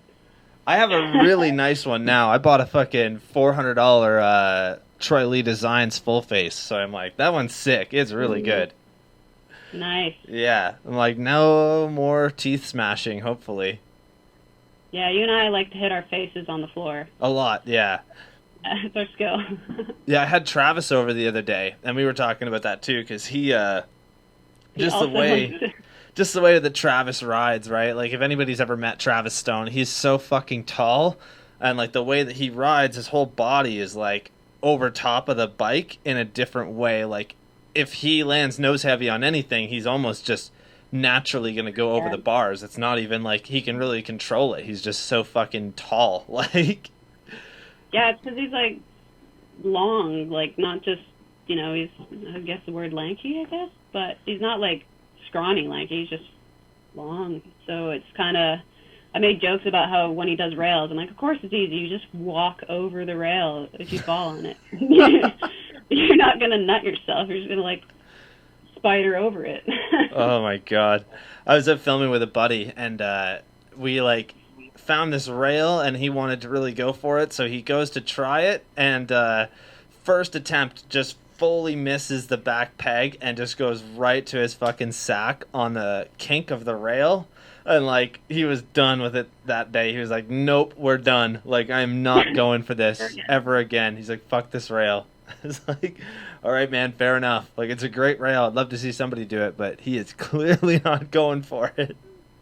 Yeah. That reminds me of the rail in Kitchener I was going to do that time, and it was really windy, and those kids were playing at the bottom of the fucking rail. I went back to go do it before I left for this trip that's ended up being 100 years, and it's fucking gone. Yeah, that's the rail that I did in Space Goats, the 24 stair. Everybody wanted a piece of that rail, man, but it's like such a gnarly fucking rail that nobody ever really sent it, right? Like, I can't think of anybody that did it other than me. Like, I know Darcy did the 17 on the other side, but I did the bigger one. Yeah, I think I'm like, maybe I'm going to have to do the 17, but the left side is rough. But for me, it's like... I think they took that one out, too. all they did is what they did. You're right. I think they did. Yeah, I think they did both of them. For me, it's like I get scared and anti-hop sometimes, so that's like, this rail is low enough. I can't anti-hop. If anything, I'm going to hop over it by mistake. So it was really like, I was like, this is my rail. But the time we went to film, it fucked up. And then I was like, hey, I'll come back to it. And then it's gone. It's like, what? Yeah, that's so rough. Rail. There's a roof drop that you sent a while ago, and I don't know if you pulled it, but I think it was in Burlington or something. Do you know what I'm talking about? I remember I came to Travis's. And then because of my feet are so flexy, like my wrist does this, my foot on the pedal would just touch my shin. Yeah. And just come off the pedal and just slip. So I got one where it came off and I put it back on, but I was like, whatever. I'm never going to put it out there, but maybe I shouldn't be like, hey, didn't land it, kind of landed it. I don't know. Anyway, it was fun. I like to try to do it now that I have ankle braces and just really tighten them the fuck up. Yeah, I want to go to that spot with you for sure. I would love to, ride that roof drop for a little bit. Maybe I've always wanted to do a 360 off of a roof into like a grass bank. I don't know if that spot would be very good, but I would love to go shot for shot with you, see you drop it, and then go for something on it. I think that'd be sick. Yeah, it was quite a small space to get any run, but yeah, you'd do it. It'd be fun. Hell yeah. You should do that eventually when I make it home. Yeah, one day, eh? It's been a while. Yeah, I'm hoping that you'll be back in January. Like, you should be, right? I hope there's flights and stuff, yeah. Now I don't have to stick with one airline because they just kept giving me vouchers, and I'm like, well, I can't really afford to just fly with anyone. It's difficult enough because, like, also when you look for flights, like when I was looking for flights, I'd find, oh yeah, there's flights, then you go to their website. Actually, no, there isn't. No one had any fucking flights, so I'm just kind of burned by 8 flights being canceled to get home. So now I'm like, I want to make sure, because it's really emotionally taxing to get ready to leave, and then like not. I'm like, it's draining. Yeah, absolutely. Yeah, it's got to have a pro ride and inflow and all in and go to the Rays when the border opens. Yeah, who knows when that'll be. Yeah, I feel like it's really got to suck to be ready to go, right? Like you've said your goodbyes, you're on your way out. You're like, all right, guys, I will see you next time. And like an hour later, how's it going? Like, up everyone, I'm not leaving ever. Yeah. Oh, man. Yeah, this is like the first time that I think people have ever had to deal with this kind of thing, right? Like, just so wild. Yeah, it's fucked, yeah. But I'm looking forward to getting back, and because I studied user experience for like a year, I want to get into that, and Kitchener-Waterloo area is a good place for that. There's lots of people to ride with. I like Riverside for the dirt jumps and like the funny little bowl there. Yeah, that part of Canada is really good for riding, and yeah, that's what keeps me coming back. I travel everywhere, but I always come back to Ontario. Hell yeah, man. We miss you, Everybody's talking about you. We all miss you. So it'd be nice to get you back here. Yeah, so let's see here. So as someone who never stays somewhere for too long, what's your advice on making new friends wherever you go? Because you like we've already talked about a bunch, you travel a bunch. Yeah. I was a really shy kid, actually, so I became not shy. I think my lesson for making friends is like people like to talk about themselves, so ask them questions about them. That's like super basic, but dude, be like, oh, you live here, how long have you been living here? Oh, that's super cool. Like, is this your local? Blah blah blah. It doesn't have to be super generic. You can think of stuff that's, I don't know. Notice something on them that's cool. Give them a compliment, like, oh, your hat's sick. Where'd you get that? Like a basic opener. Because just being like, hi, is obviously scary. But, oh, that's really cool sticker you have there. Perfect. Yeah, so true, man. That's definitely a really good point. And I think, like, not to play too much into this again, but as a female, meeting new people, like especially when it comes to riding, could probably be a pretty nerve wracking. Like at least at first, right? Like, I feel like now because you've been riding for so long, you kind of know exactly what to do, right? Yeah, and I know I've had some chicks in the States. Um, Jessica Barker told me once, she's like, yeah, because we do Women's Weekend every year, and even there I'm like super social and trying to get everybody together and ride and be friends and stuff. And it's just, I think especially for anyone who seems or looks intimidated, I want to help them have fun and enjoy themselves. Even if I'm not feeling that vibe, I want to still be authentic about it though, and just be like, yeah, I'm kind of scared too, or these things take time and practice, because I think where a lot of people at skate parks have been riding since they were 6, they don't remember what it's like to be a beginner and learn and fuck up. And like, I had someone teach me bar spins by making them do it opposite hand, opposite foot. So I'm like, no, you're never going to realize where I'm at unless you do something you've never done. And I got bar spins that day, and he got opposite hand, opposite foot bar spins. But it was something about seeing how they failed, and it brought them back to be like, shit, yeah, I can't pinch like this. And like, well, obviously it's humanly possible because I'm having to do that with my feet that way, so you can. Welcome to my life now, you know what I mean? Like, bring it back. And yeah, I think sharing the knowledge, and not everyone's a good teacher. I'm not that great of a rider. I can do stuff. I have my moments where I just send shit, but I like the idea of teaching and helping people learn and get confident and feel good about it, you know? That's what I like to do. Yeah, exactly. And, to your credit, like, you've always been pretty public about being like, hey, I don't need your help at the moment. Like, if somebody comes up to you, because I know when we first met, that was like something you would talk about quite a bit, is, you'd be trying something and somebody wants to kind of help you, but they're not giving you good advice. And I think you actually mentioned this in an article with the Bloom, just about, like, some people just don't give you good advice. Like, for you, go fast, just do it, isn't a good piece of advice.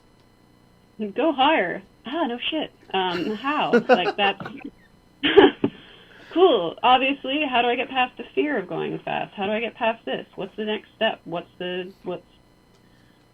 There's more to it than just doing that.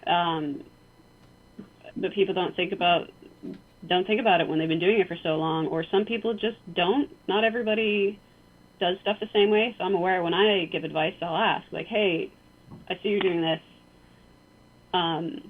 What do you feel like you're struggling with on it? I try to figure out where they're at with it, because it'll be like, I found there's certain tricks I'd be doing, like when I'm trying to do like 270 Smiths, everyone's like, oh, this is how you disaster, and I'm like, nah, I got that. I'm fucking fine with disaster.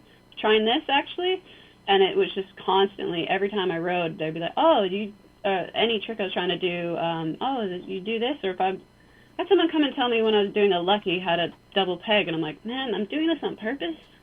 This is a trick. Yeah. Oh, that's so funny, bro. Yeah, it was a frustrating time for a while, but now I realize I don't get it as much. I reached kind of like a skill level where I kind of get a free pass away from that now, but I did kind of enjoy boastfully doing stuff sometimes, be like, do it like this, and they'd kind of fuck up, and I'm like, oh, well, yeah, here it is, and just do it perfect, and ride off, like, good. I get that they're trying to help and be nice, but say, hello, my name is blank, I see you're trying this trick, maybe do it like this. That I would accept a little more, but where you just come over, I don't know who the fuck you are, just tell me what to do, and I'm like, well, hold on, this isn't a team sport, this is an individual thing, let me do my thing. Maybe I want to fuck up, maybe I'm trying to figure out, that's part of the fun of riding, is fucking up and figuring it out and going through the motions of like, oh man, what's this, like, it's part of the allure to me, is the problem solving, I think. Yeah, absolutely. That's a really good point, honestly. Anyways, moving on from that, so back towards traveling here. I should have done these like in a better order. Sorry about that. Like my brain all over the place. I know. I'm like, it's just one of those things where I have it all organized in my sheet, but it's like just as we talk, I get these ideas.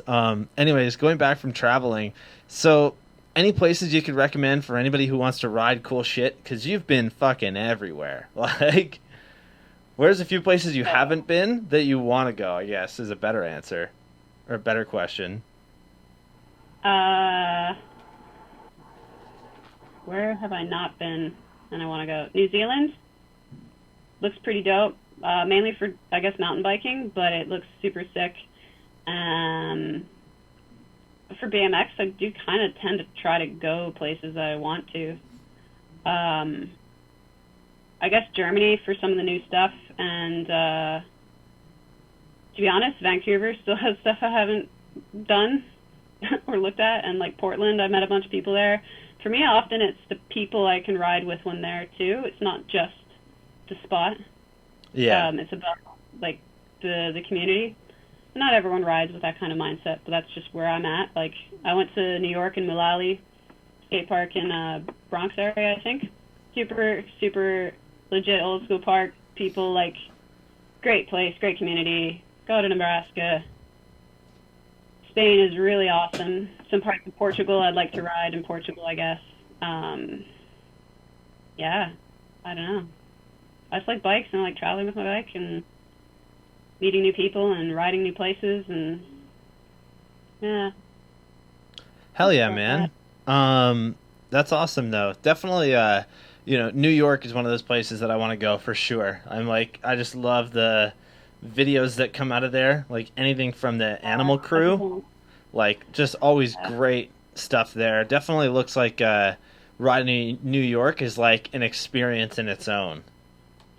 Yeah, but like in terms of saying where to go, New York is an up there. Yes, definitely check out New York as a whole, but London in the UK, so many things. Like everyone loves the history of South Bank, but there's a place called The Spot, and it's like some drainage ditch or something that has been DIY'd by BMXers and skateboarders. They've made some sick stuff there.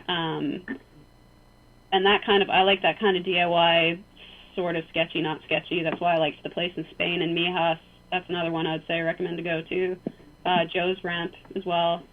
Spain is a obvious big one that I would recommend. Yeah, super good places.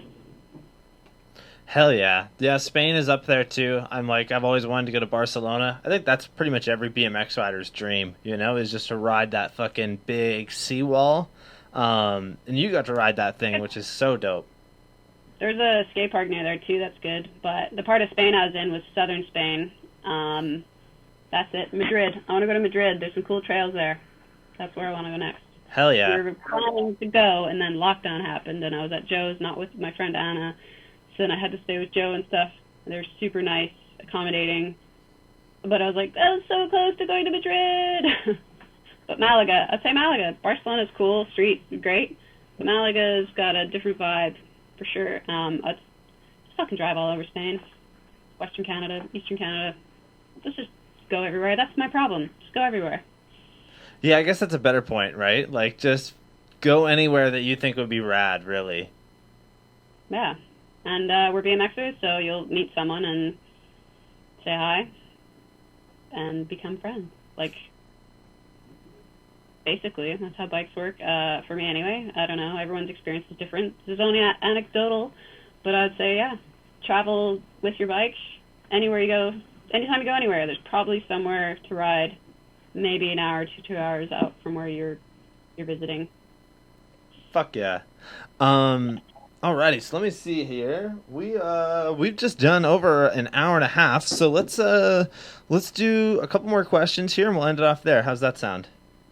Sounds good to me, man. Fuck yeah. So moving on from that, your Instagram is filled with really cool shit. So I just wanted to talk about 5 different things here that I saw on there.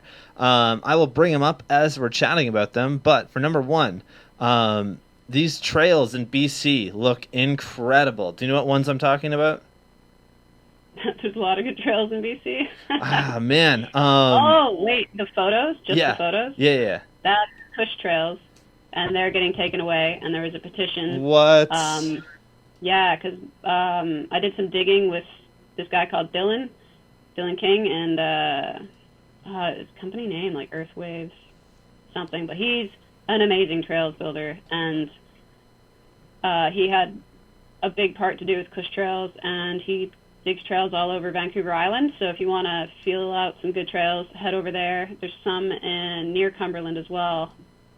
Oh man, I can't remember the name. It begins with a P, I think. But those guys are so sick. They, like, this guy owns some land, has some trails on there, has people over. There's like a hut where they play music and stuff and have jams, and it's so good. I'll get the name for later. You can put it somewhere. Yeah. But so good. But that was Cush Trails, and they're going to be gone, and that's very sad. They've been there like more than a decade and a half, I think. Yeah, these trails look incredible too. Like, just looking through these photos, they look like they would be so much fun to ride. You know? Yeah. I had to go look at them. I like drove all the way there just to look at them because it was always rainy. So I'm like, God damn it. Yeah, it definitely in the photos looks like they are not rideable because it just rained, but that would be awesome, eh?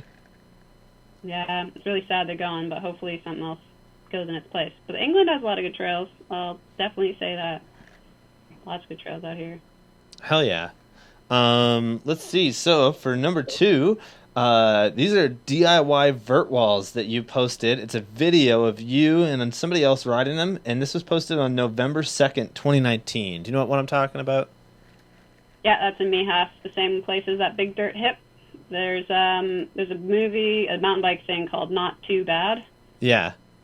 And that's featured there. That all those jumps, them like jumping out the window onto some dirt and stuff and flying around everywhere. The first time I went to Malaga, actually, my friend Salva was the filmer for that. Wow. So we went over to go check it out, and I was like watching, and Ruben was digging. Ruben's always digging. He's like always taking part. But they were building all this stuff for Not Too Bad, and I was like, what?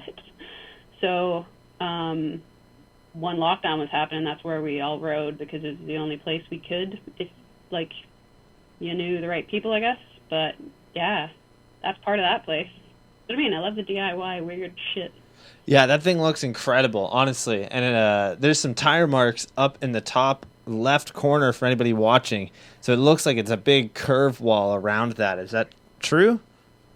Yeah, a lot of the ramps could use some like concrete because where they get ridden, I guess, they just start eroding all over. You can see on like the video some parts of it's like that, and yeah, there's a lot of sleeping involved to be able to go ride at it, and it's interesting. But yeah, the curve wall, I was thinking of like doing the rear tire jam thing in the corner one day and like trying to figure out what can you do. It's an interesting place. It's I love Mihas, and there's a pool there. Like, that place is so sick. I'd recommend, that's what I mean, Malaga has Mihas. Get hell Mihas. yeah. Yeah, that thing looks awesome, man. Moving on from that, we got oh yeah, we already talked about the full factory, so we don't need to do that. Talked about that. So let's talk about this DIY that's in Spain. Is this at the same spot where it's a video of it's like an old house with all of these ramps throughout it, and then there's ramps outside? Do you know what I'm talking about? It's another DIY. Sure. Here, I will try and DM it to you. Spain is kind of DIY. Do you Yeah, have your phone on you? Yep. Okay, so I just sent it to you. Okay, here it is. Oh, yeah, that's in Spain. Is that the same place as where that last one was, or no? No, this one I found on like my last day. There's a it's in Fuengirola. I won't give the exact location, but it's really skater based, so kind of gotta be a local or something to really be okay there. But yeah, it's my last day. I was like, fuck, this looks dope. Yeah, so I definitely want to go back there one day. It looks super sick. But that's the thing is with Spain, I think it was during the market crash in 2008. There's a lot of stuff getting built, and then because of the market crash, abandoned buildings everywhere, and they've never quite recovered. Yeah. So it's a really good place to make a bunch of indoor random spots. Wow. Yeah, that's incredible, honestly. I wish we had something like this kind of local to here, but anytime you start building something DIY, at least in Canada, for the most part, it gets like found out pretty quick, Like if there's any spots, they're not around for that long for the most part at least. And if they are, they're like so hidden away that it's really difficult to find them. Yeah, there's that's what I kind of want to work on when I get back. Like, we need an indoor DIY spot somewhere in KW. But here in London, I go to ramps in Charlton, and I think they're featured on Ride, the old magazine, on the cover, because someone, I think a Bubakad or foofed one of like the beams up high. I'll have to find that image, but it was crazy. And it's just like this, it's the spine and a little like street spine, and you just ride around in that. And there's like a wall ride and a bunch of stuff. So I've been going there on Tuesdays for a couple weeks, and then I just been taking it slow, trying to recover from injuries properly, go to the gym and stuff instead, and then try to ride and keep it all balanced. And but it's really good to have, there's always just a community somewhere if you just are friendly to people. Be authentic and friendly and ask to ride. Hey, you want to ride? And then everyone will eventually, then you start to get find out about random abandoned houses in the town you've been hanging out with for a while, but because there was a lockdown you didn't get to go to, and now I know about really cool spots, and that's pretty sick. BMX is rad because of that. Hell yeah, man. Well, when you come back, we'll have to go and ride some stuff because I know of some cool spots as well. Yeah, I know you know some indoor garage setups and stuff. Yeah, some garages. I know some hidden DIY stuff. Bunch of those things, It'd be really rad. Yeah, and if you ever travel, I can show you some stuff out here. Fuck yeah, man. My goal is to get out there one of these days, man. I want to travel everywhere. That's it's on my list. I'm like, one of these days, man, we'll fucking get out of here. Yeah, we'll do it. Everyone can come. There you go. Alrighty, so I have one question and then some fan questions and then a last question for you. So this next one, interview. What am I talking about? Okay, restart. In your interview with the Bloom, you offered some awesome advice for people who think they could be too old to try something new. You had said, if you think you're too old to try something new, you might as well step in a coffin and close the door. What do you think is so important why do you think it's so important to try something new no matter how old you are? If you're not trying, you're dying, I guess. Like, I don't know where I get these stupid phrases from, but it's just a case of, I think a lot of people get stuck in the comfort zone, and I kind of, honestly, I motivate my life a lot on what people say on their deathbed. Like, what's your biggest regrets? And often people on their deathbed, they regret doing things. They regret not being with their loved ones enough. They regret working too much. They regret, all these kinds of things, not stepping out of the comfort zone enough, all that kind of stuff. And you don't have to do gnarly things, but you can still do something new. Do a certain trick you do on a lot of ramps on a different one. Yeah, and I think like the Charlton crew I ride with, they're all near 40. Joe, who I stayed in Spain with, he turned 50 when I was there, and he started learning trails in his 40s, and he kills it. It's just, I get inspired by the older riders, and I think it would be nice to keep that going. But, hell yeah. Yeah, that's all I could say, really, is just keep riding. Fuck yeah, man. That's a really good point, though.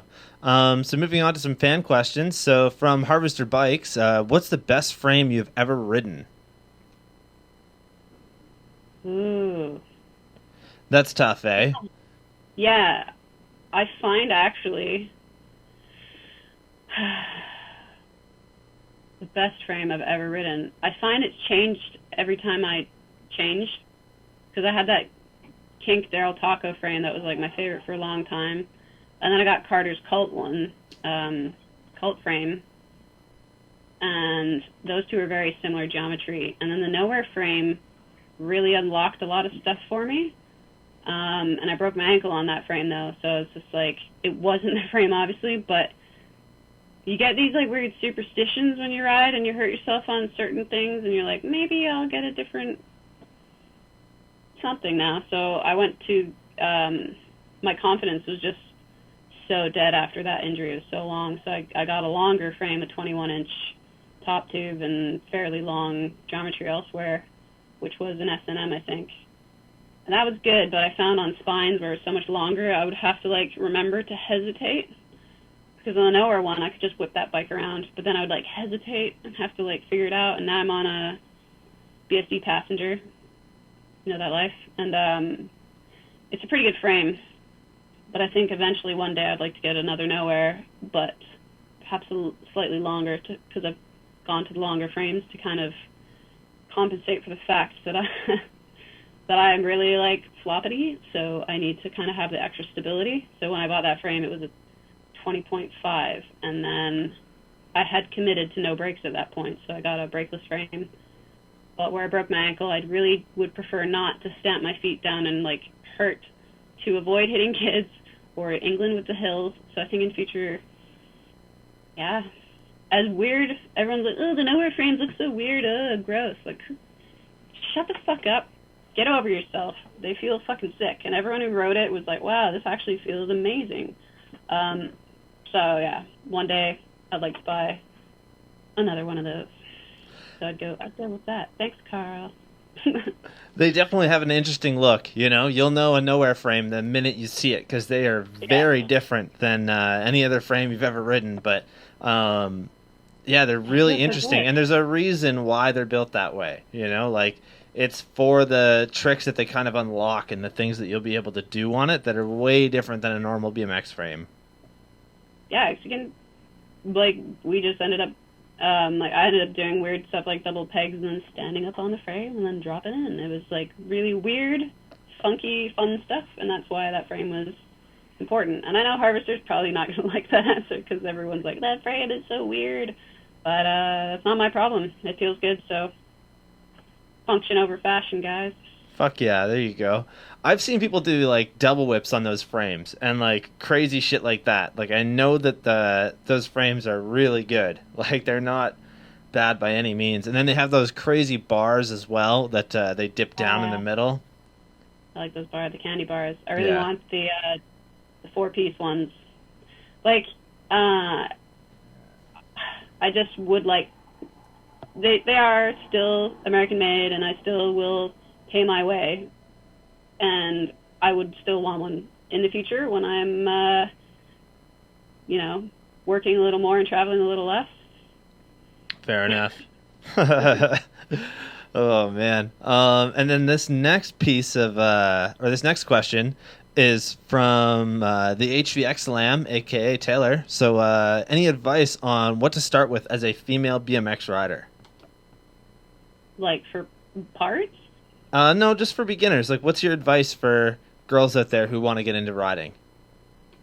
Give me a message, and I will talk you through anything. I will hook you up with anyone that I know in your area. I will go above and beyond to try to make riding a good thing for you. But I'd say check out sites like Bloom BMX, Women of Freestyle, and don't be scared of messaging any girls that you know that might be local. Like, the big heroes, Angie and stuff, they will...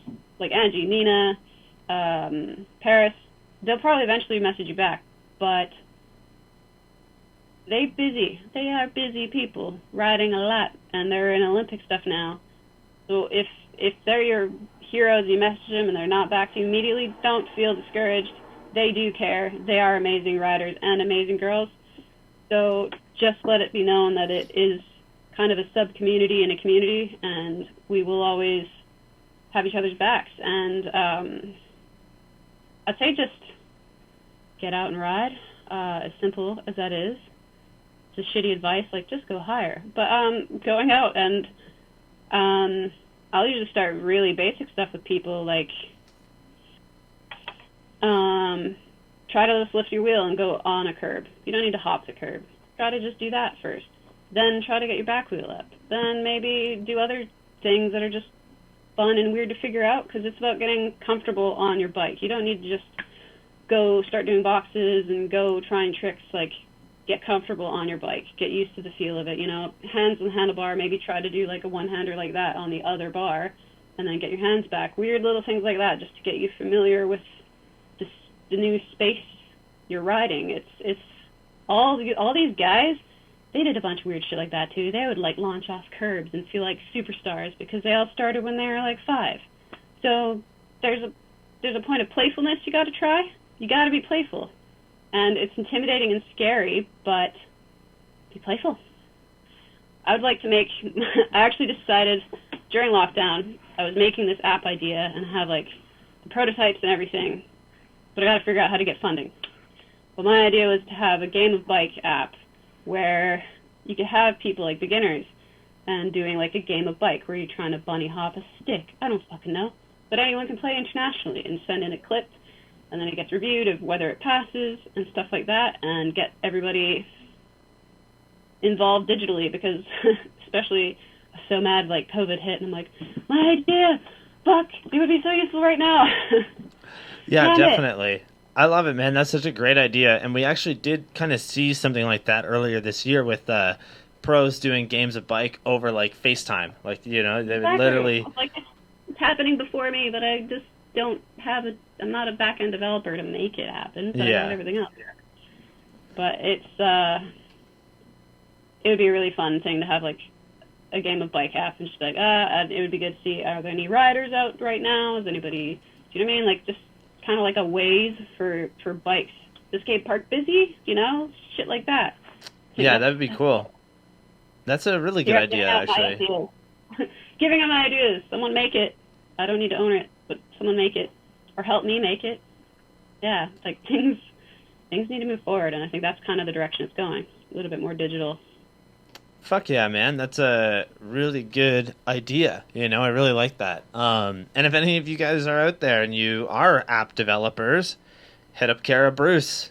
But like for the beginner girls, if you have any questions about riding or what you want to ride, just give me a message on Instagram, Facebook, whatever.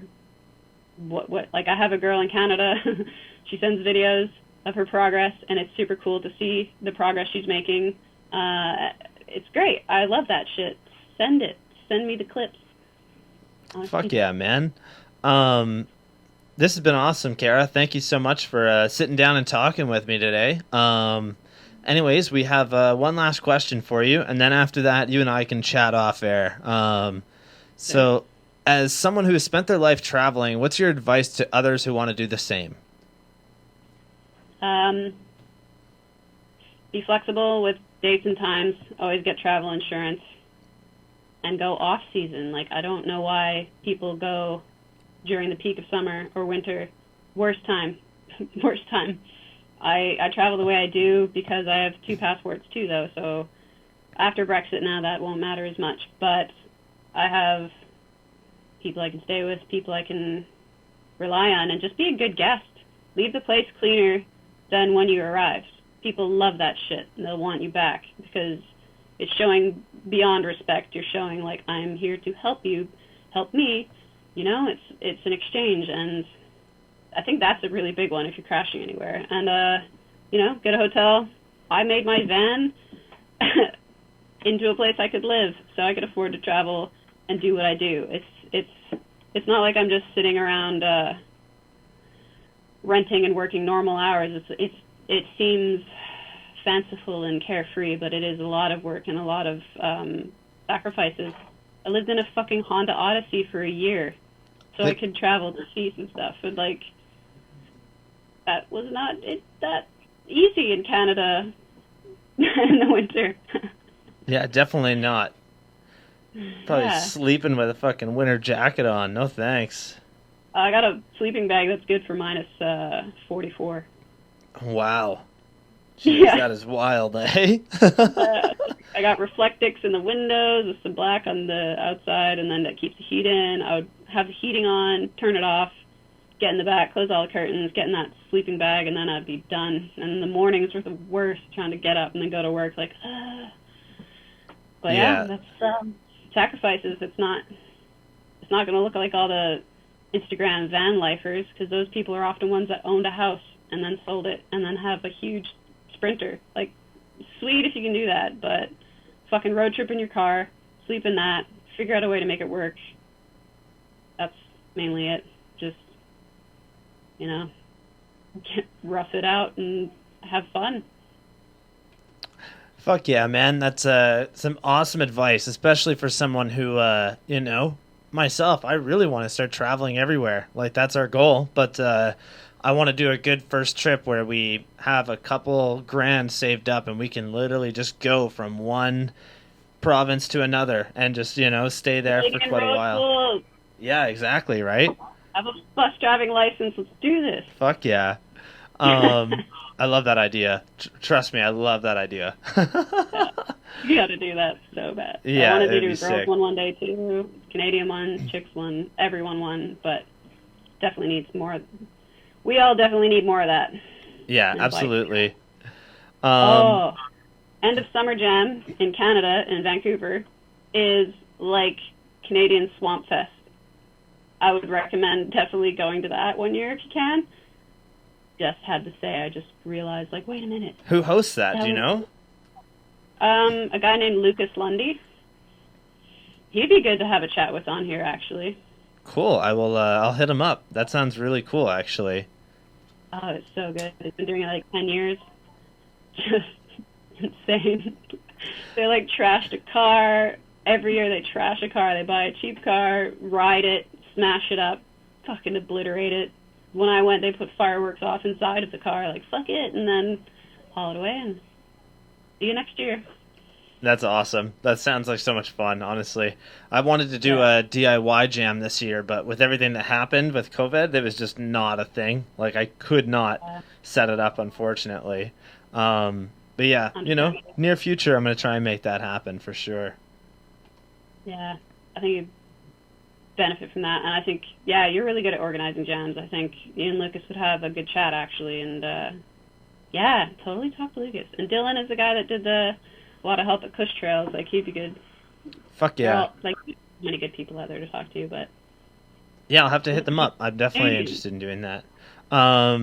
Anyways, Kara, this has been incredible. Thank you so much for joining us here at the Goat Cave today. For everybody out there that's still watching this or listening, we will see you in the next one, which is episode 69. Oh, I missed by one. Just by one, unfortunately. Who's it with?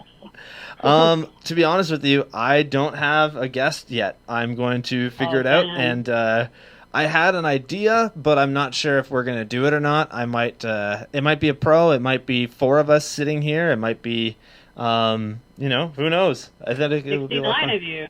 Yeah, right? Maybe you could lay 69 while you're talking or something. Yeah, definitely. We'll start the episode with, like, somebody fucking 69ing me on the chair. Getting weird. Love it. Yeah, but thanks so much for having me, man. It's been awesome 20 times. Absolutely, man. We totally miss you here. So I'm really excited to have you back in January, and we will go ride a bunch, and it'll be sick. Yeah, I really want to work on Cox Trails and ride Riverside more and just road trip. Ontario has so many parks and street spots. Honestly, there's so many parks that have been built in the last, 2 years, too. Exactly. We will do this. I will help you travel. Let's do this. Fuck yeah. Alrighty. Well, for everybody out there, thanks for watching, and we will see you in the next one. Peace.